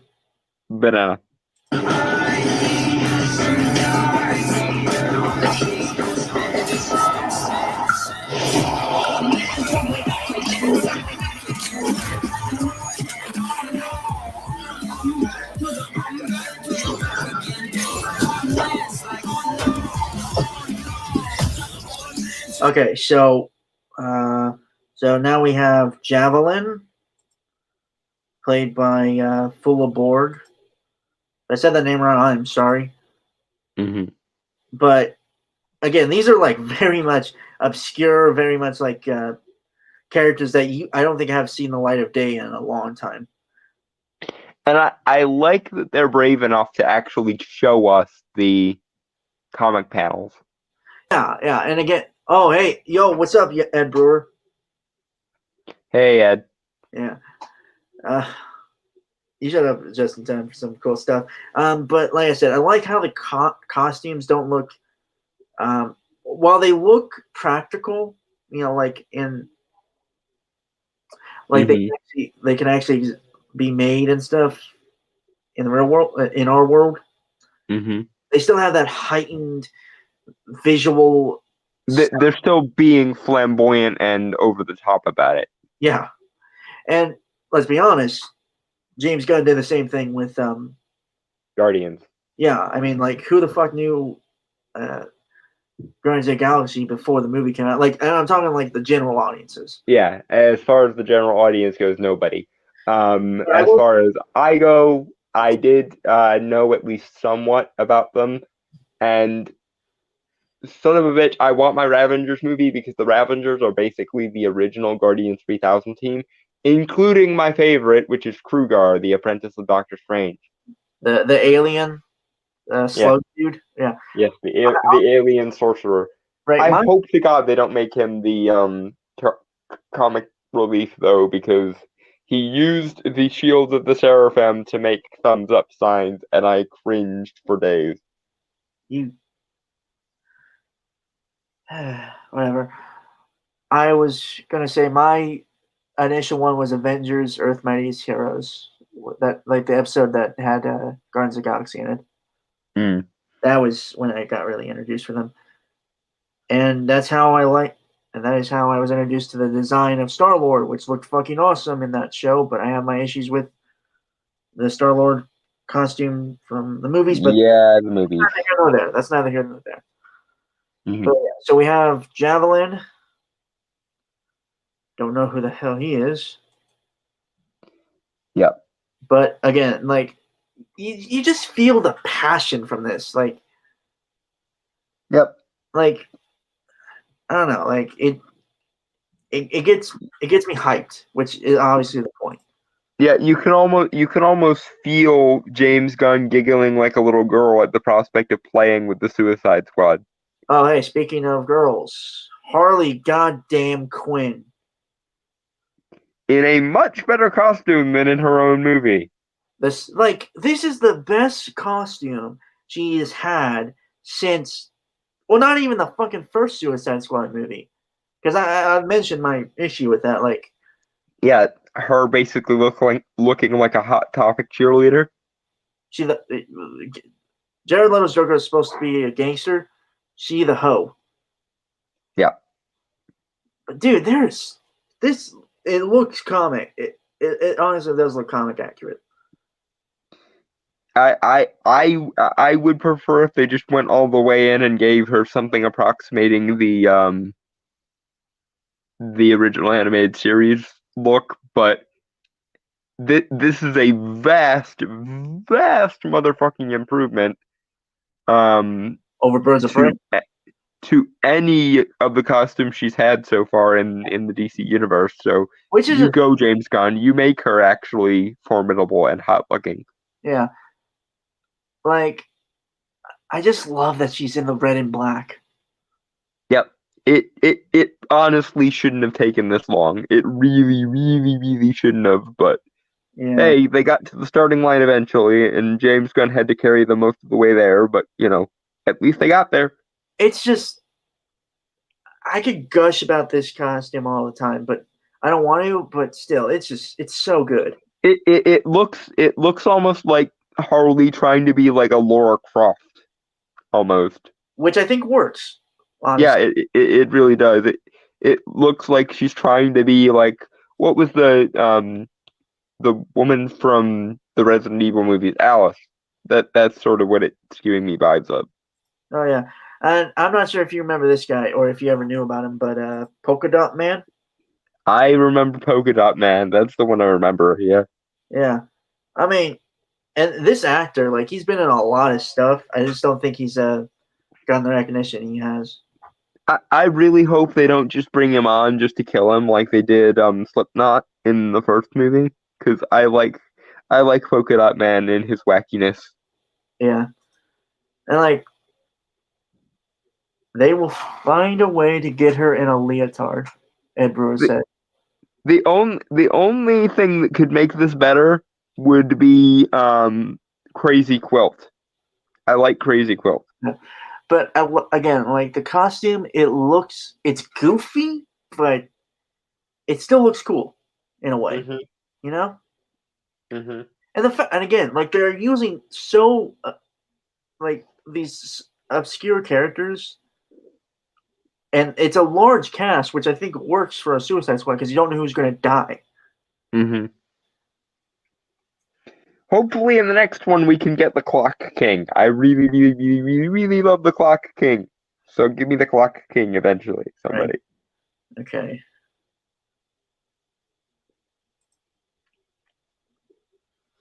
All right. Banana. Banana. 1 second. All right. Yeah, banana.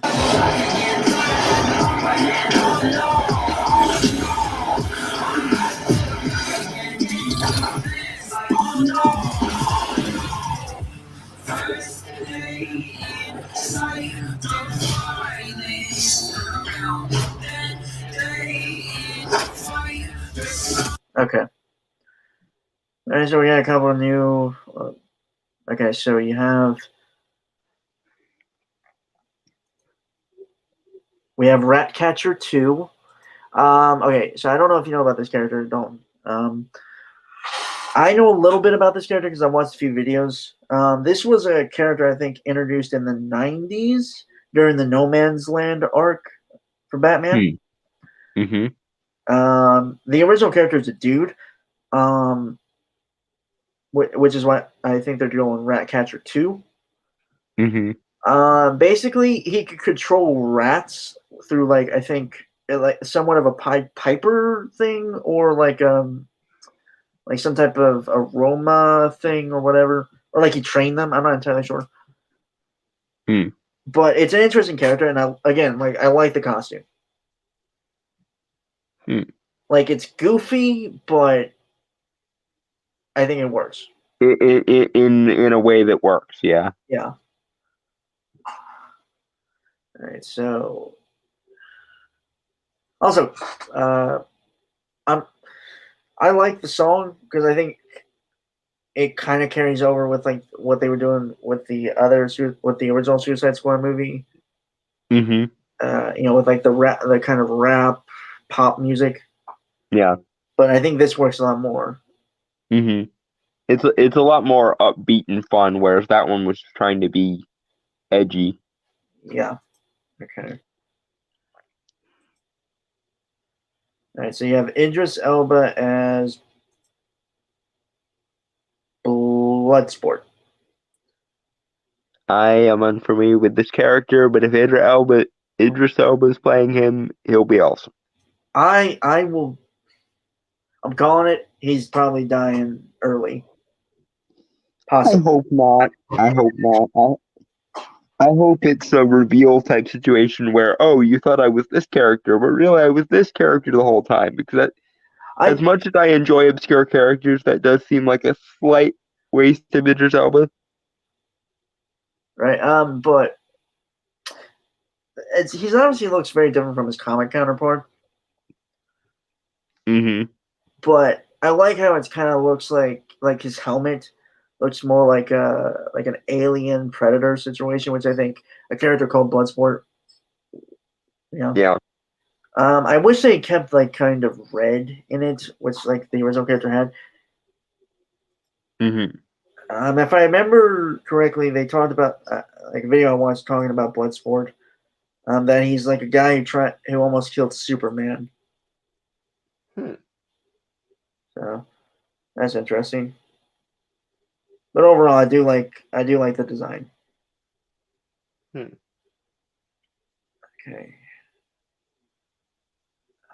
King Shark.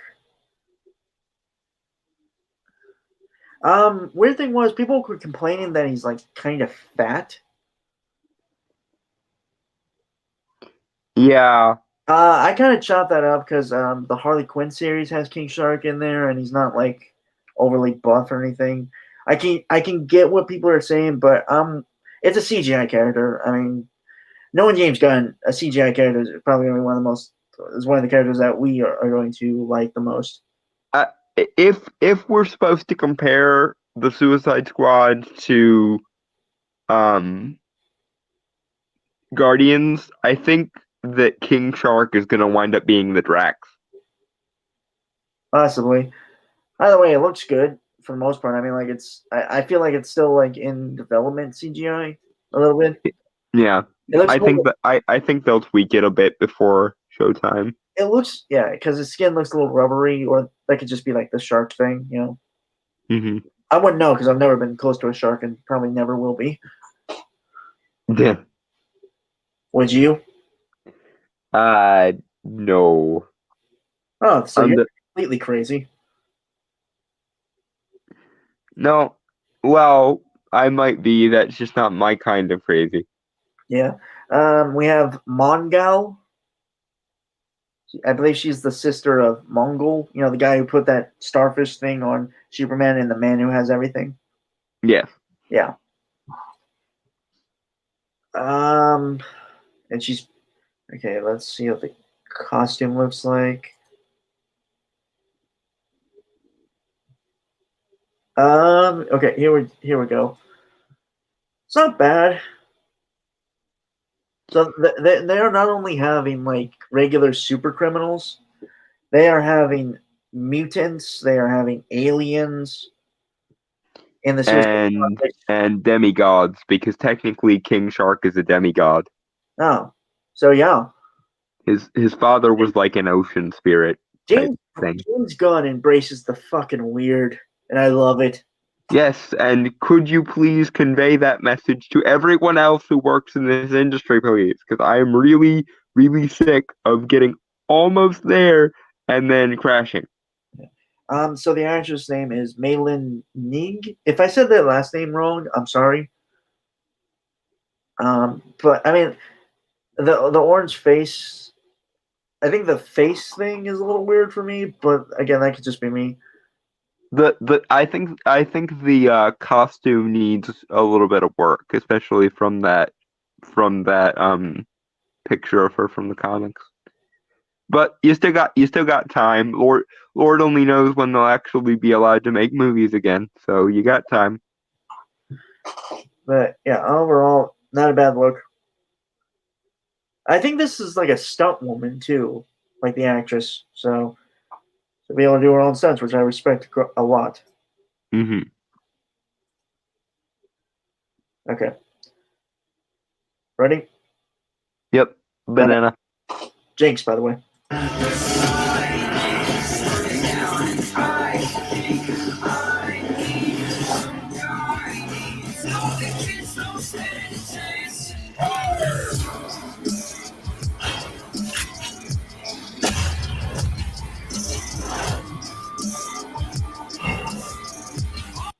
Okay.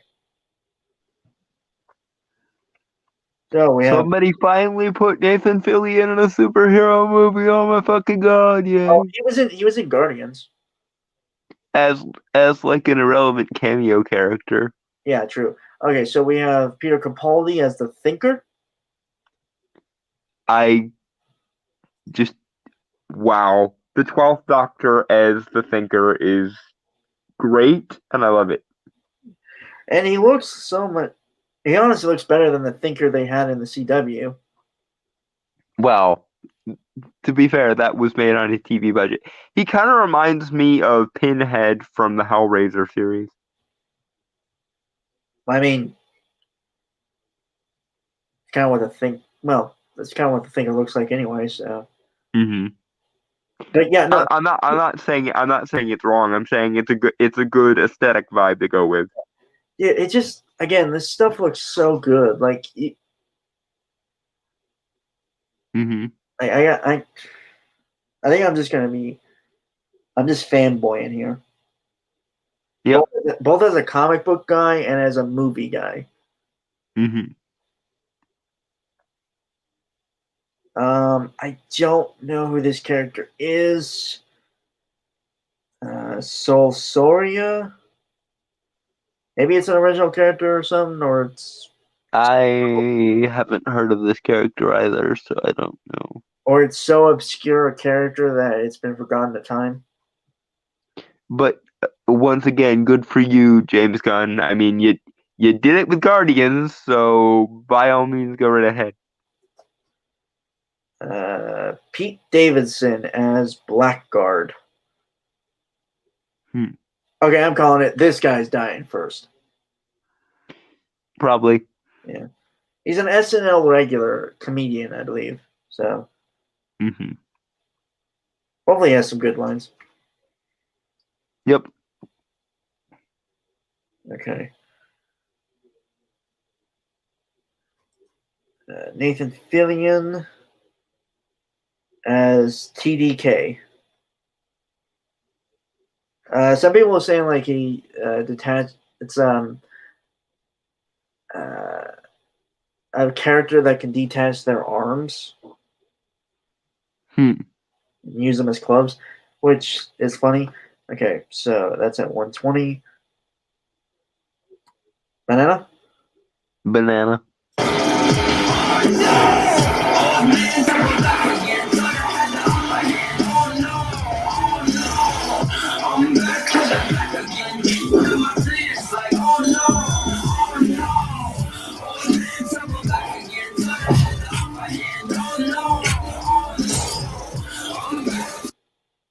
Okay, so we got a good couple more in there. All right, so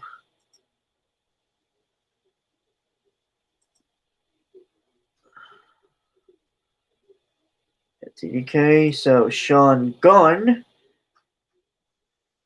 is playing a character known as Weasel. And if anyone doesn't know why that's funny, is because he's the body double for Rocket Raccoon on sets. Well, you're still sort of in the verminous family there. You went from raccoon to weasel. There, Sean. Or CGI. Or like a mix. Seems like a mix to me. Either way, it's fucking creepy as hell. but also again, like Yeah, in a weirdly cartoonish kind of way that makes it work, I think. yeah, and hopefully, like I know he's also acted in the Guardian movies as like the second in command to Yondu. I forget his name, unfortunately, but he's a good actor. So I hope he does. I hope he does well in the role. Mm-hmm. All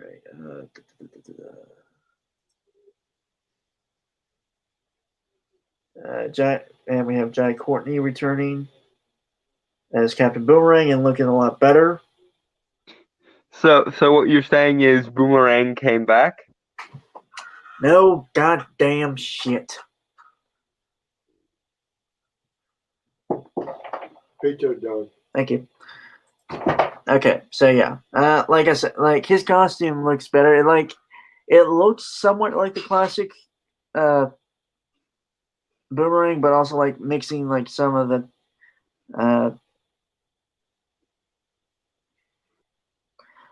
like from the Suicide Squad movie, like he originally started. And just again, it just has style, which you don't get a lot of in some superhero in like comic book movies, unfortunately. You know? Unfortunately not. Yeah. Some directors and some teams feel the need to fix what isn't broken and usually break it. And we have John Cena as Peacemaker. Isn't he supposed to be like a hero? I think. But again, like it looks so comic accurate because I believe he's like supposed. He was originally a Charleston Comics character Yeah. who was actually supposed to be it's what the comedian is based off of, I believe, for Alan Moore's Watchmen, because he originally wanted to do He wanted to do Watchmen, but with the Charleston characters, yeah, with Captain Atom in place of Dr. Manhattan. yeah. Grant Morrison actually did that though in Pax Americana, I believe. I think. Yeah, but yeah. Like I said, I like the look of it. It just works. Uh-huh. And it's John Cena, so you know it's gonna be funny and fun. I don't think I've ever really seen him in like a serious role. Is the thing. No, me either. Just the fun ones. But he's good at the fun ones. So. I know. It's just again, maybe that's just me. I always prefer like when actors can go out of their like type Comfort zone. Yeah, comfort zone and typecasting. So that's just me. Anyway, we got like 11 seconds. So, banana. Banana.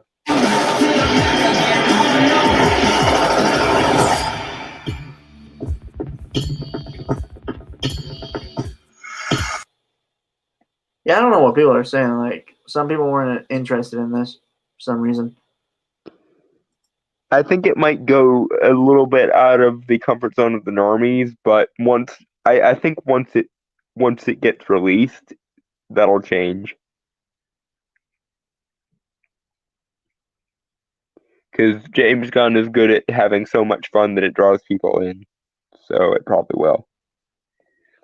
And if nothing else, this is a good dry run for the next Guardians movie. Yeah. He has another movie to sharpen his craft before he has to take on, presumably, and I hope to God, Adam Warlock. Though, honestly, having Adam show up after his main arc is over kind of bugs me.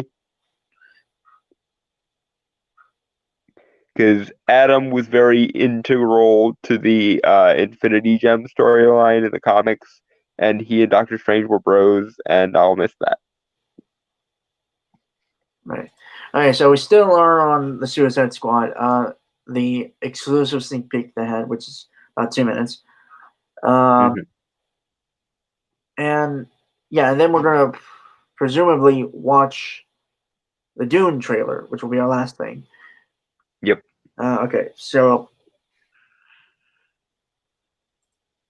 I feel like this one is primarily for me because I'm a big fan of behind the scenes stuff. So Maybe. anyway, Banana. Banana. I think it's gonna surprise people. You kind of sit there and go, how did they do that? It's going to be different from any superhero movie ever made.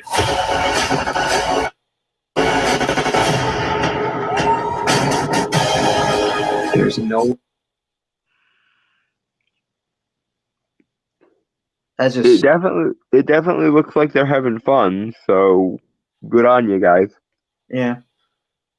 I got nothing to say. I mean, like it just looks again. It looks good, and It looks like it's leaning into the comic bookiness, which I cannot get enough of. Just be the thing that you intend to be, and have no shame in the matter. Is my main issue. Banana. Banana. One better in the world to direct the Suicide Squad than James Gunn. I was excited with an opportunity to be able to do the Suicide Squad in the way it could be done from my point of view. This one is completely unique. This is a gritty 1970s war movie combined with brilliance of James Gunn's characters and comedy. I'm sold. Yep. I will take all of those. Thanks. Goodbye. Like I could. Hence why I think they're using a lot of characters from the 70s, possibly 70s. Well, yeah.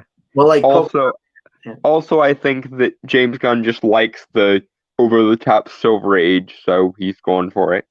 which I respect. And, I couldn't agree with you more on that one, James. Go for it. Yeah. All the way.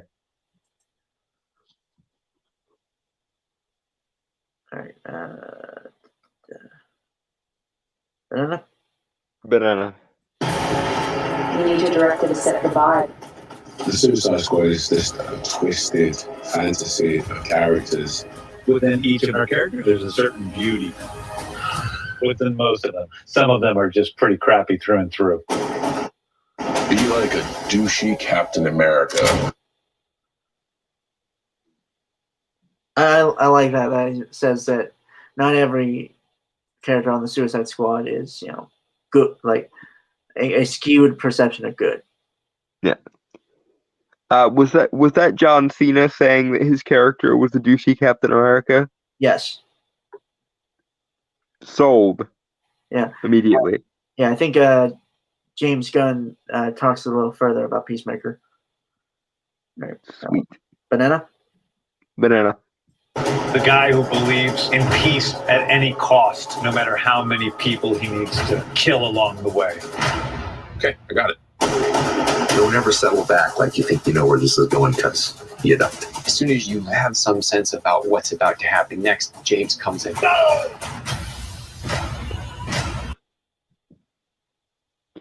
Okay, I'm not the Michael Bay fan type that's gonna react so well to explosions, but god damn, this looks fun. So I'm just gonna be happy with my explosions. Thanks. Explosions everywhere. Yeah, and it's weird how they only give information about Peacemaker, which would make a lot of fan theorists think. Well, I think it might be either that he's gonna die early, which would make me sad because John Cena's funny as hell and I like to see him in things. But it might also be that they're banking on John Cena's fun star power thing that he has. I personally think, with the line that James said, believes in peace at any cost. Yeah.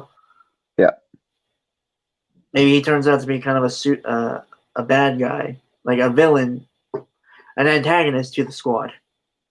Yeah, that'd be fun if he was the twist character. Yeah. All right. Like, it was me behind it the whole time, and it'd be really interesting to see John Cena have to play that. If we call it, holy shit.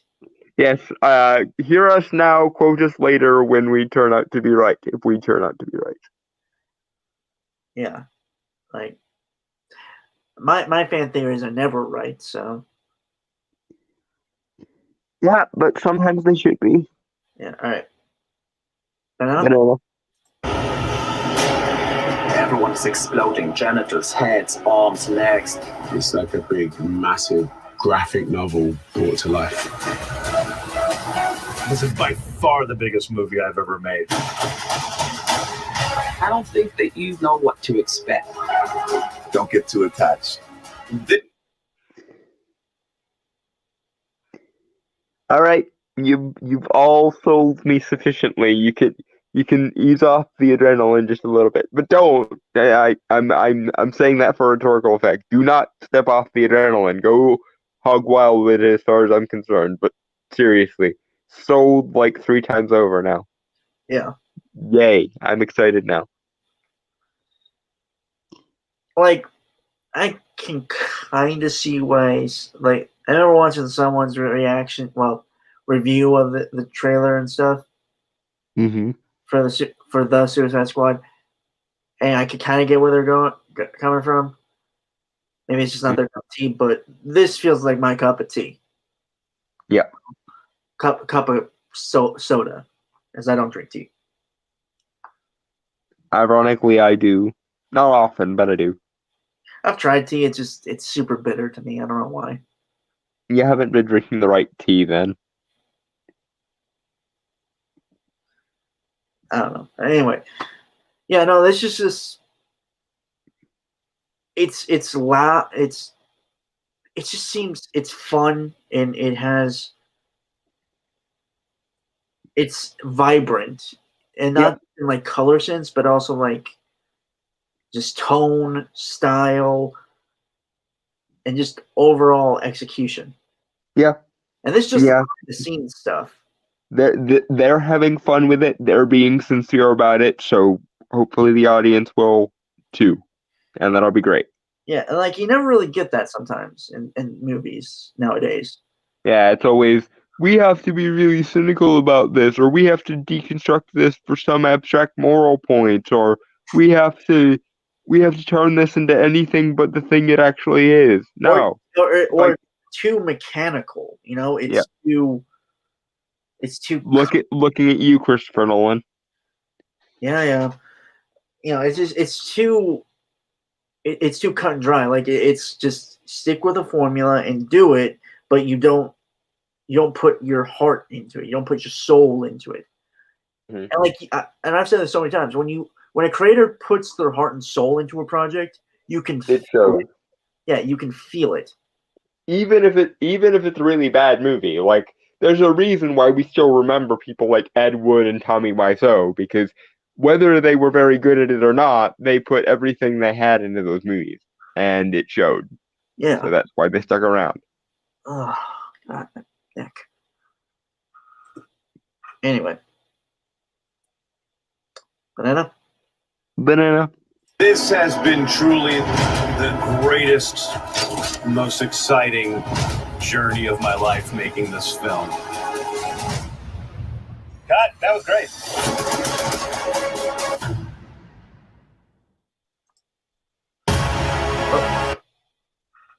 When's the release date? I didn't catch that. 2021. I don't think there's an official one unless, well, let me look it up. Well, a date scrolled by, but I didn't see it. Yeah, it's only in theaters 2021. Okay. So both the Batman and this are going to be 2021. Yep. Somehow, part of me thinks that this might actually wind up being the better one. I hope not. I hope they're both great, but it seems like this one knows what it's doing a little bit more.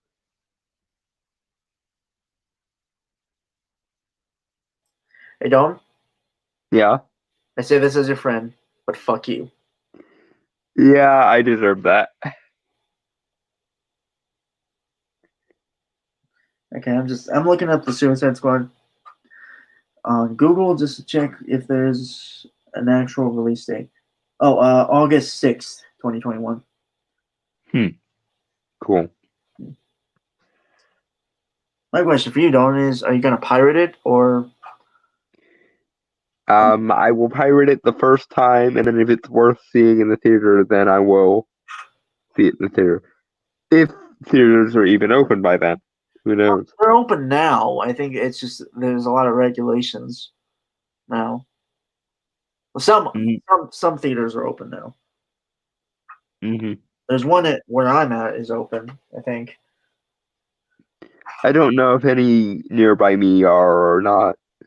It's been ages since I've actually been to the movies. I should go again at some point. Yeah.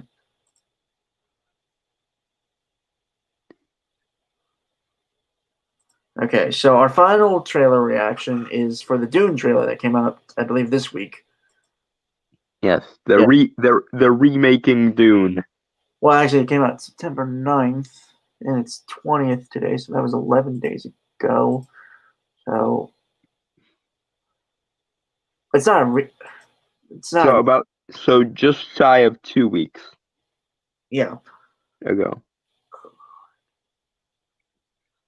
Yeah, but it's not a remake. Well, it's actually a full.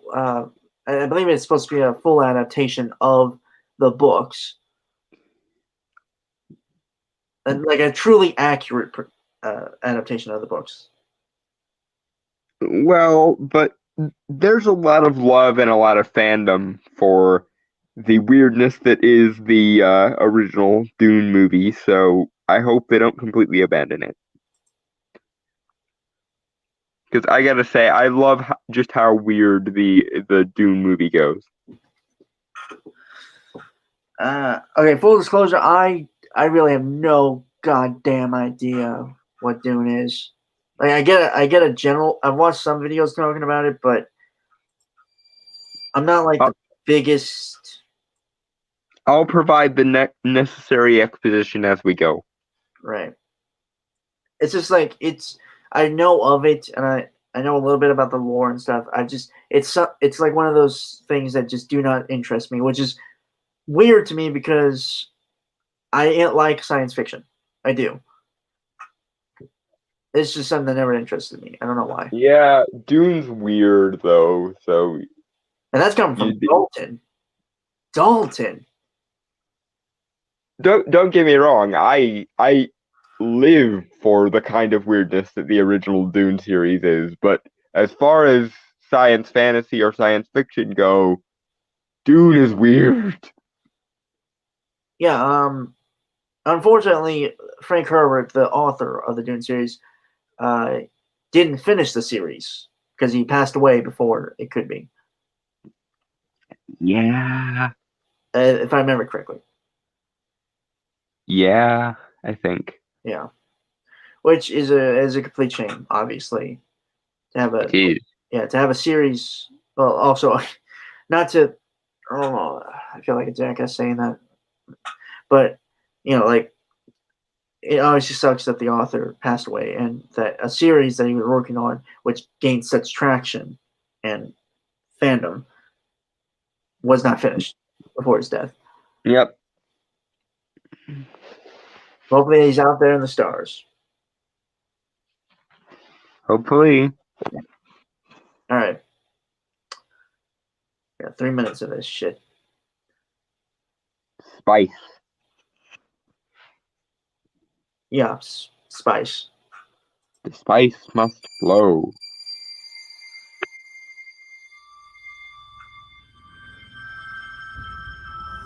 There's something happening to me. There's something awakening in my mind. I can't control it. What did you see? There's a crusade coming. I think I saw Mecha Random's reaction to this trailer. Mm-hmm. He wasn't impressed. I have to say I'm not entirely impressed. I think it's mainly the trailer that might be the issue. Yeah. It seems like they took a lot of the fun out of it, and that was a mistake. I think you gotta kind of leave that behind because I don't think the books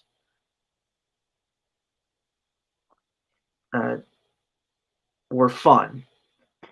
Well, no, but they were pulpy, certainly. They were science fantasy. They weren't quite science fiction. Okay, the thing with Frank Herbert's Dune is it's a lot based on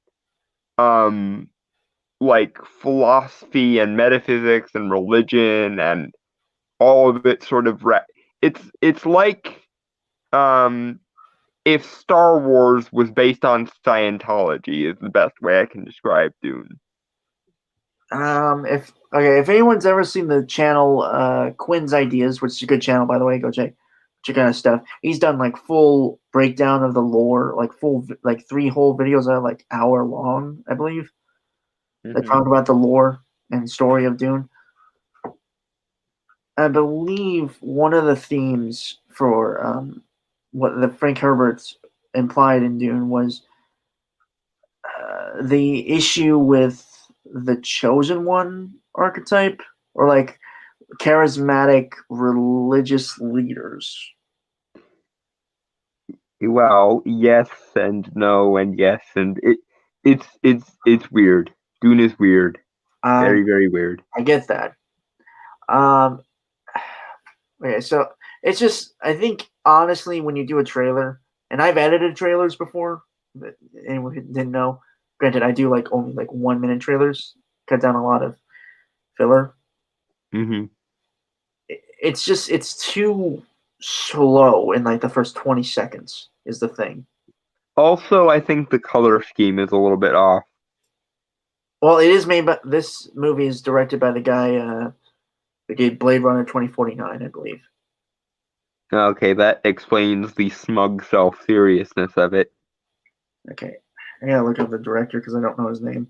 Ava DuVernay, or no, it's Denis Villeneuve. It's the other weird, unpronounceable name, Denis Villeneuve. Like no shade to like people who like no shade to people who have like unique names. It's just that the same thing that might make you unique also occasionally makes your name very, very hard to pronounce. Right. Okay. I'm just looking up things. Okay, so he's also done Arrival. Yeah, which was actually a really good movie. Prisoners, Sicario, Enemy. So he's done a lot of good stuff. I don't know if his sensibilities were quite the right fit for Dune, though. Because Dune deals with a lot of really heavy philosophy, and it sort of counterbalances that by being fun. And it seems like a lot of the campy, fun aspects might be missing. I will say I like how it looks, filming wise. And this is like a big thing I've always brought up with like certain movies and stuff. It looks like a movie. You know, it looks cinematic, and that's always been a problem that I've had with like modern movies, in particular. Yeah. It does seem a little bit desaturated, though. I would prefer a little bit more color, as usual. It's funny coming from a white guy. You don't know my dating preferences. Well, actually, you do know. You know I'm dating a black dude. I was talking about the movie, dude. No, I know, but that joke just sort of wrote itself. Moving forward. Okay. Yeah, Spice. Spice.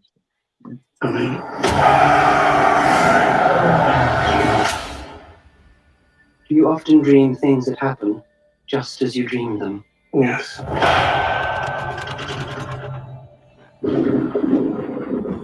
The test is simple. Remove your hand from the box, and you die. What's in the box? Pain. Okay, I went over a few seconds. That's my bad.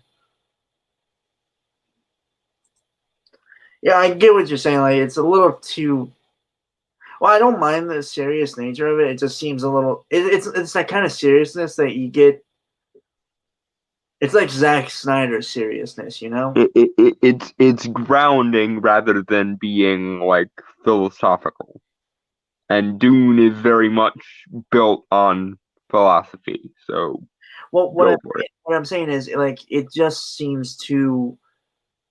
The self seriousness of it, like I said, like it's very much like Zack Snyder's kind of seriousness, where like to the point where it really comes edgy and not even like the fun kind of edgy. Yeah, it's stiff and far too self-serious, I think. And given the sheer batshitness that is the Dune franchise, my advice to this is going to be the same as my praise for the previous movie we were talking about. Embrace what you are. Just go ahead and go for it. No one is going to think the less of you for it. Yeah. All right. Spice. What's in the box? Pain. You inherit too much power. You have proven you can rule yourself. Now you must learn to rule others. Something none of your ancestors learned.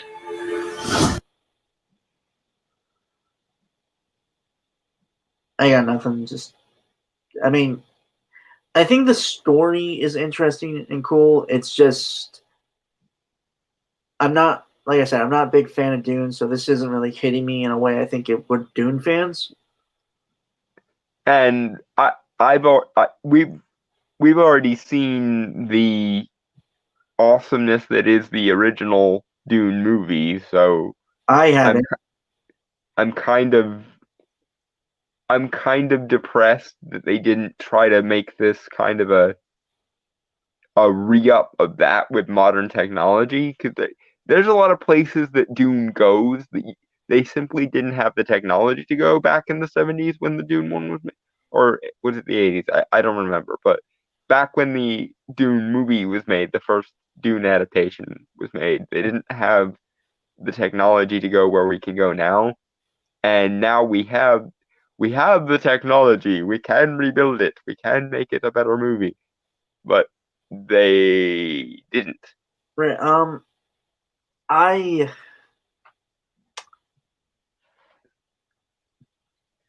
If anyone doesn't know, Amazon is doing a series based on Isaac Asimov's Foundation series. Also, if you don't know who Isaac Asimov is, he was a very prolific science fiction writer a very prolific science fiction writer in the 20th century. Mm-hmm.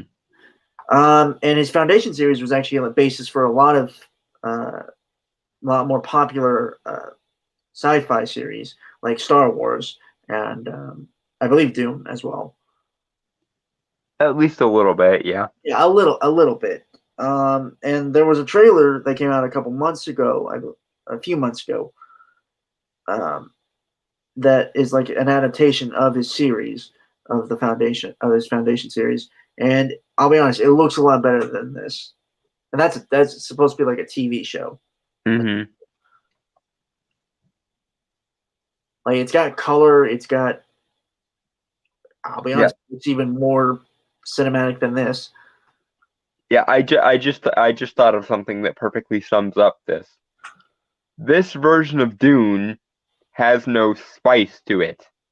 God. And given that it's freaking Dune, I'll be back. That's kind of a bad thing. The spice, as any Dune fan can tell you, must flow. Moving on. I'm sorry, I had to make that joke. Spice.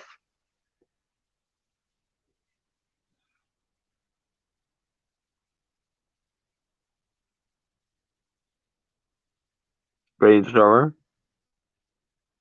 Did he pop off again? Do, do, do, do, do, do, do.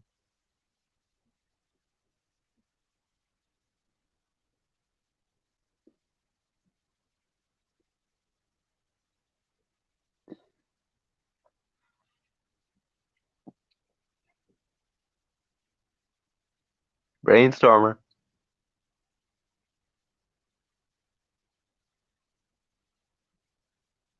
Brainstormer. Hello. Brainstormer.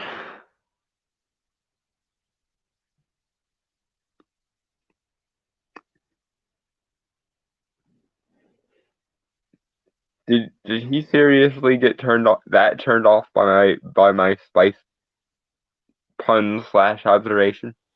No, I was gone. Okay. But yeah, no, that was also a bad pun. Boo. Yeah. Let's get pizza. Ah. Good for you. All right. Yeah, we got 2 minutes and 4 seconds left. So Alrighty. Spice.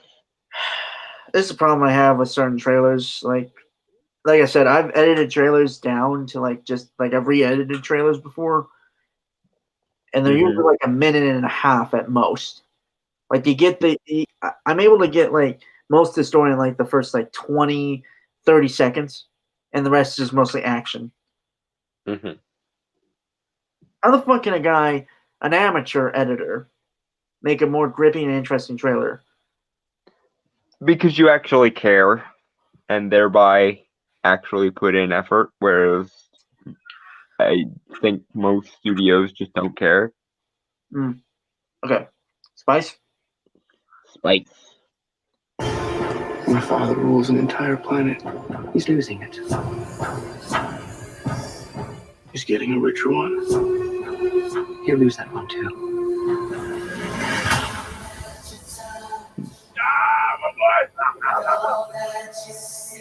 Arrakis is a death trap.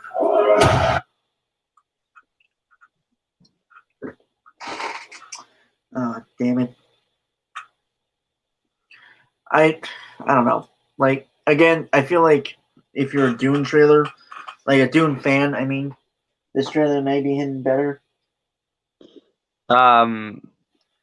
It's not hitting. Now, granted, I've never been like I've never been a full tilt like super fan of Dune or anything, but I've always liked it, and this is and the reason I made the spice joke earlier is because the biggest problem I have with this is it's bland, and the entire plot of Dune is based on the importance of spice and its flowing.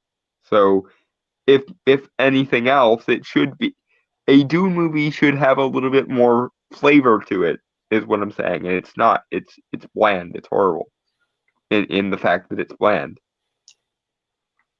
The only place that looks remotely right, which I guess is a good thing, is Arrakis, the desert planet. But everything else is just washed out gray and washed out blue and washed out brown, and it's just like, could you not have at least garnered a decent color palette for this? Okay, the film looks great, Ed Brewer says. Very blockbuster feel. I'm assuming he means looks great as like visually it looks good. Yeah, I don't see this being much of a blockbuster. It's too slow and too just bland to make much of an impact, I think. From what we see here, I will be glad to be proven wrong if we see the next trailer and it's just all the things I want to see in a Dune movie. But from what we're seeing here, it looks very much like almost like a Disney live action remake version of the original 1970s movie. Mm-hmm. Yeah, but anyway, spice. Spice. Kill them. This is an extermination. They're picking my family off one by one. Let's fight like demons. An animal caught in a trap will gnaw off its own leg to escape. Yeah, I just on its own merits, it just seems like a little too self-serious, you know? Mm-hmm. Like, it's trying to be Game of Thrones. Yeah. But it's coming off as Game of Thrones Season 8. Yeah, that seems to be the long and the short of it. I honestly, I think they should have gone for a more Hitchhiker's Guide to the Galaxy vibe almost. I don't know.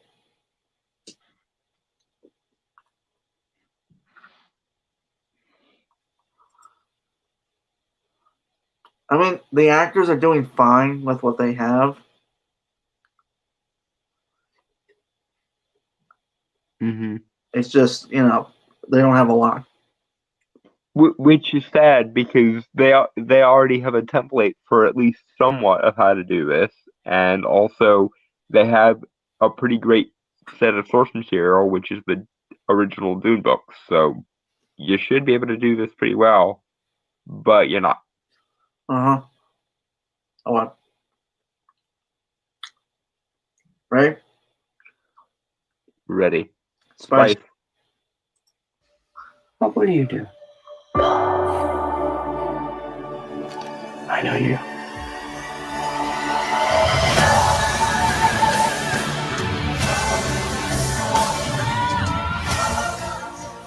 One day, the legend. See, I like every time we actually see Arrakis. Like, every time they actually cut to the dunes of Arrakis, I'm like, that shot looks like it belongs in a Dune movie. But everything else is bitter and bland by contrast, and I don't... Yeah, like, that shot looks like it should be in a Dune movie. Honestly, I'm getting, like, Blade Runner vibes with some of the sets. Which given the, you know, fact that I keep confusing Ava DuVernay and Denis Villeneuve.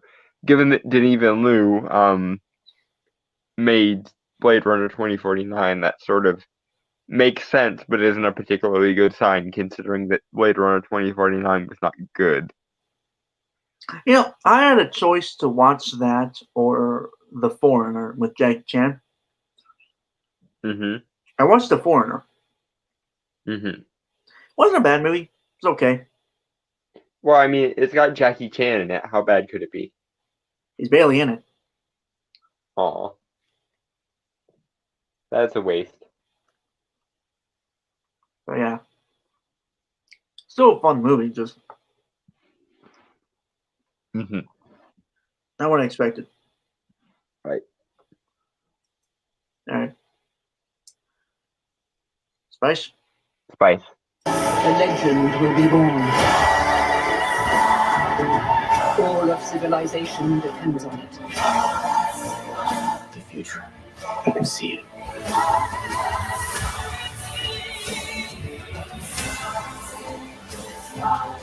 I must not fear. Okay, it feels like it took a 180 in tone with the trailer. Mm-hmm. Is that just me? Or No, it very much came out of nowhere. But like I said, every shot that's supposed to be Arrakis, every shot of the dunes, like of the sunset or of the sunrise works, but every other shot is just like no.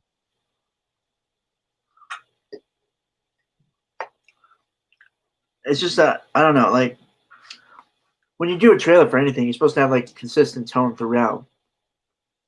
Yeah, and you're supposed to show off whatever the best part of your movie is. So as to get people to buy it and consume it and shit. Yeah, it's just I don't know. It feels off to me in a way. Mm-hmm. Like it could just be the trailer itself, not the movie. like I said, it's giving me like Lion King or Mulan vibes. Live action versions. Yeah. Okay. I felt like we need to clarify that. So Yeah, because that is a difference that needs to be made now.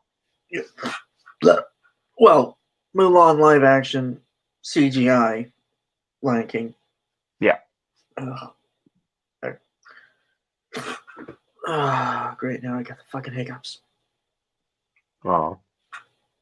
All right. Spice? Spice. Fear is the mind killer. Hello, Duke. Where the fear is gone, only I will remain. Go, go, go!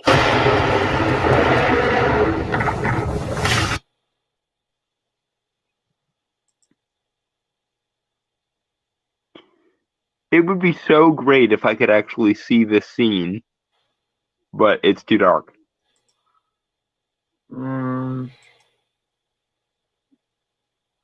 Might want to turn off your brightness then.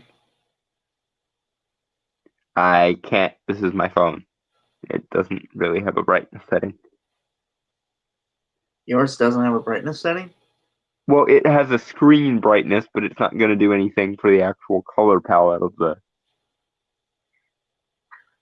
the clip. Because I can see everything else just fine. It's just the dark, bland nature of the color grade.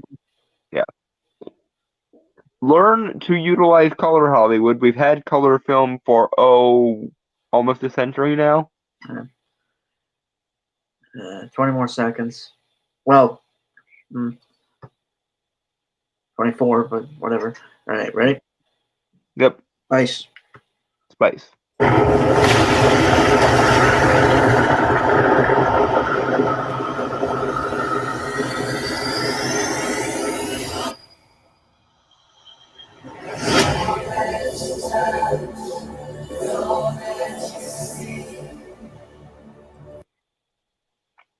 Yeah, that logo is also way too downcast. There was a grandiosity to the original movie of Dune, and the visuals of the books were always very at least iconic as well, and it almost looks like a Dark Universe logo there. And Dark Universe is not exactly a good act to follow remotely.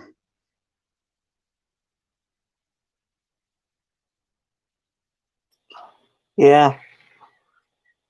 But like I said, I'm not like the biggest fan of Dune, so and honestly, the trailer just didn't really pique my interest either. Because I'll be honest, it's not a very well constructed trailer, to be honest. No, it's not gonna bring anyone who's not already on board with Dune in, and anyone who is on board with Dune already because of either the books or the movie is gonna be like, what the fuck did you do to my Dune?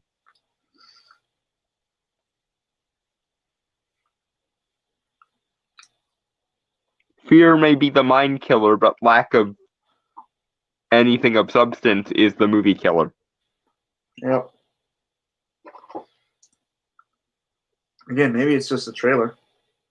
I hope to God it is just the trailer, because there are good shots there, like the shots of like the sunrise and the dunes, or the sunset and the sort of red overcast dunes. That works for me, but if I'm supposed to believe that every other shot in the movie is this dingy gray washed out muddiness, I'm just like, no thank you. Ed Brewer says, I will see this, based mostly on Dune lore. Yeah. That's gonna be my main reason for seeing it too, just to judge it and see if was I right in my estimation that they were gonna due to this franchise, what Disney live action remakes do to their source material, or is there actually are the shots with like life and color to them more indicative of the movie than the washed out brown ones? And is somebody going to correct the color grading in between now and the next trailer? That's my next question. Because a lot of these shots could look really good if they just had a decent color balance to them. I think you just have to pump up the saturation to like maybe 50% or something. Mm-hmm. Maybe 75. I don't know. Mm-hmm. I do it, but I have no editing software, so. And I'd have to actually physically go through and upgrade each screenshot, like each frame, and I'm not gonna do that. Yeah. Yeah. So we had good trailers with the Suicide Squad stuff. Kind of meh trailer for the Dune one. Dune. Yeah. So now I guess we just have comic recommendations or book recommendations or whatever recommendations that just revolve on geek stuff. So I've been reading Sean Gordon Murphy's and Matt Hollingsworth's Batman White Knight. It's a pretty good read. The writing is fairly good. It's coherent. Every character feels different in their dialogue, and it's not like a super fast pace to where it like you feel whiplashed. But it's intriguing. Like the story is very good, and the art alone is amazing. Like if you take out like all the dialogue bubbles and stuff, it's good wallpaper art. I will recommend Dune twice. First in the books, which admittedly I haven't read all of. I've mostly just read the first couple. And one in the middle of the series that I got out of order because our college library was having a sale on old books, and I was like, "Hey, Dune, yoink!" And I will also recommend the Dune movie, not the movie that we just watched the trailer for, but the original like 1970s movie that I believe was David Lynch. Which might explain why it's as weird as it is, but that's kind of the tone you have to take with it. Now, granted, Lynch's Dune is an acquired taste because it's a pretty good adaptation, but it's kind of a shitty execution of the adaptation.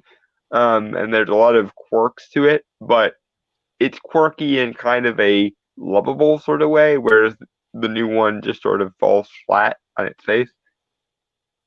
Right. All right. I think that's pretty much it, folks. With that, folks, I want to say goodbye, adios, aloha, avidazai, sayonara, peace, cheers, and the spice must flow. Now fuck off.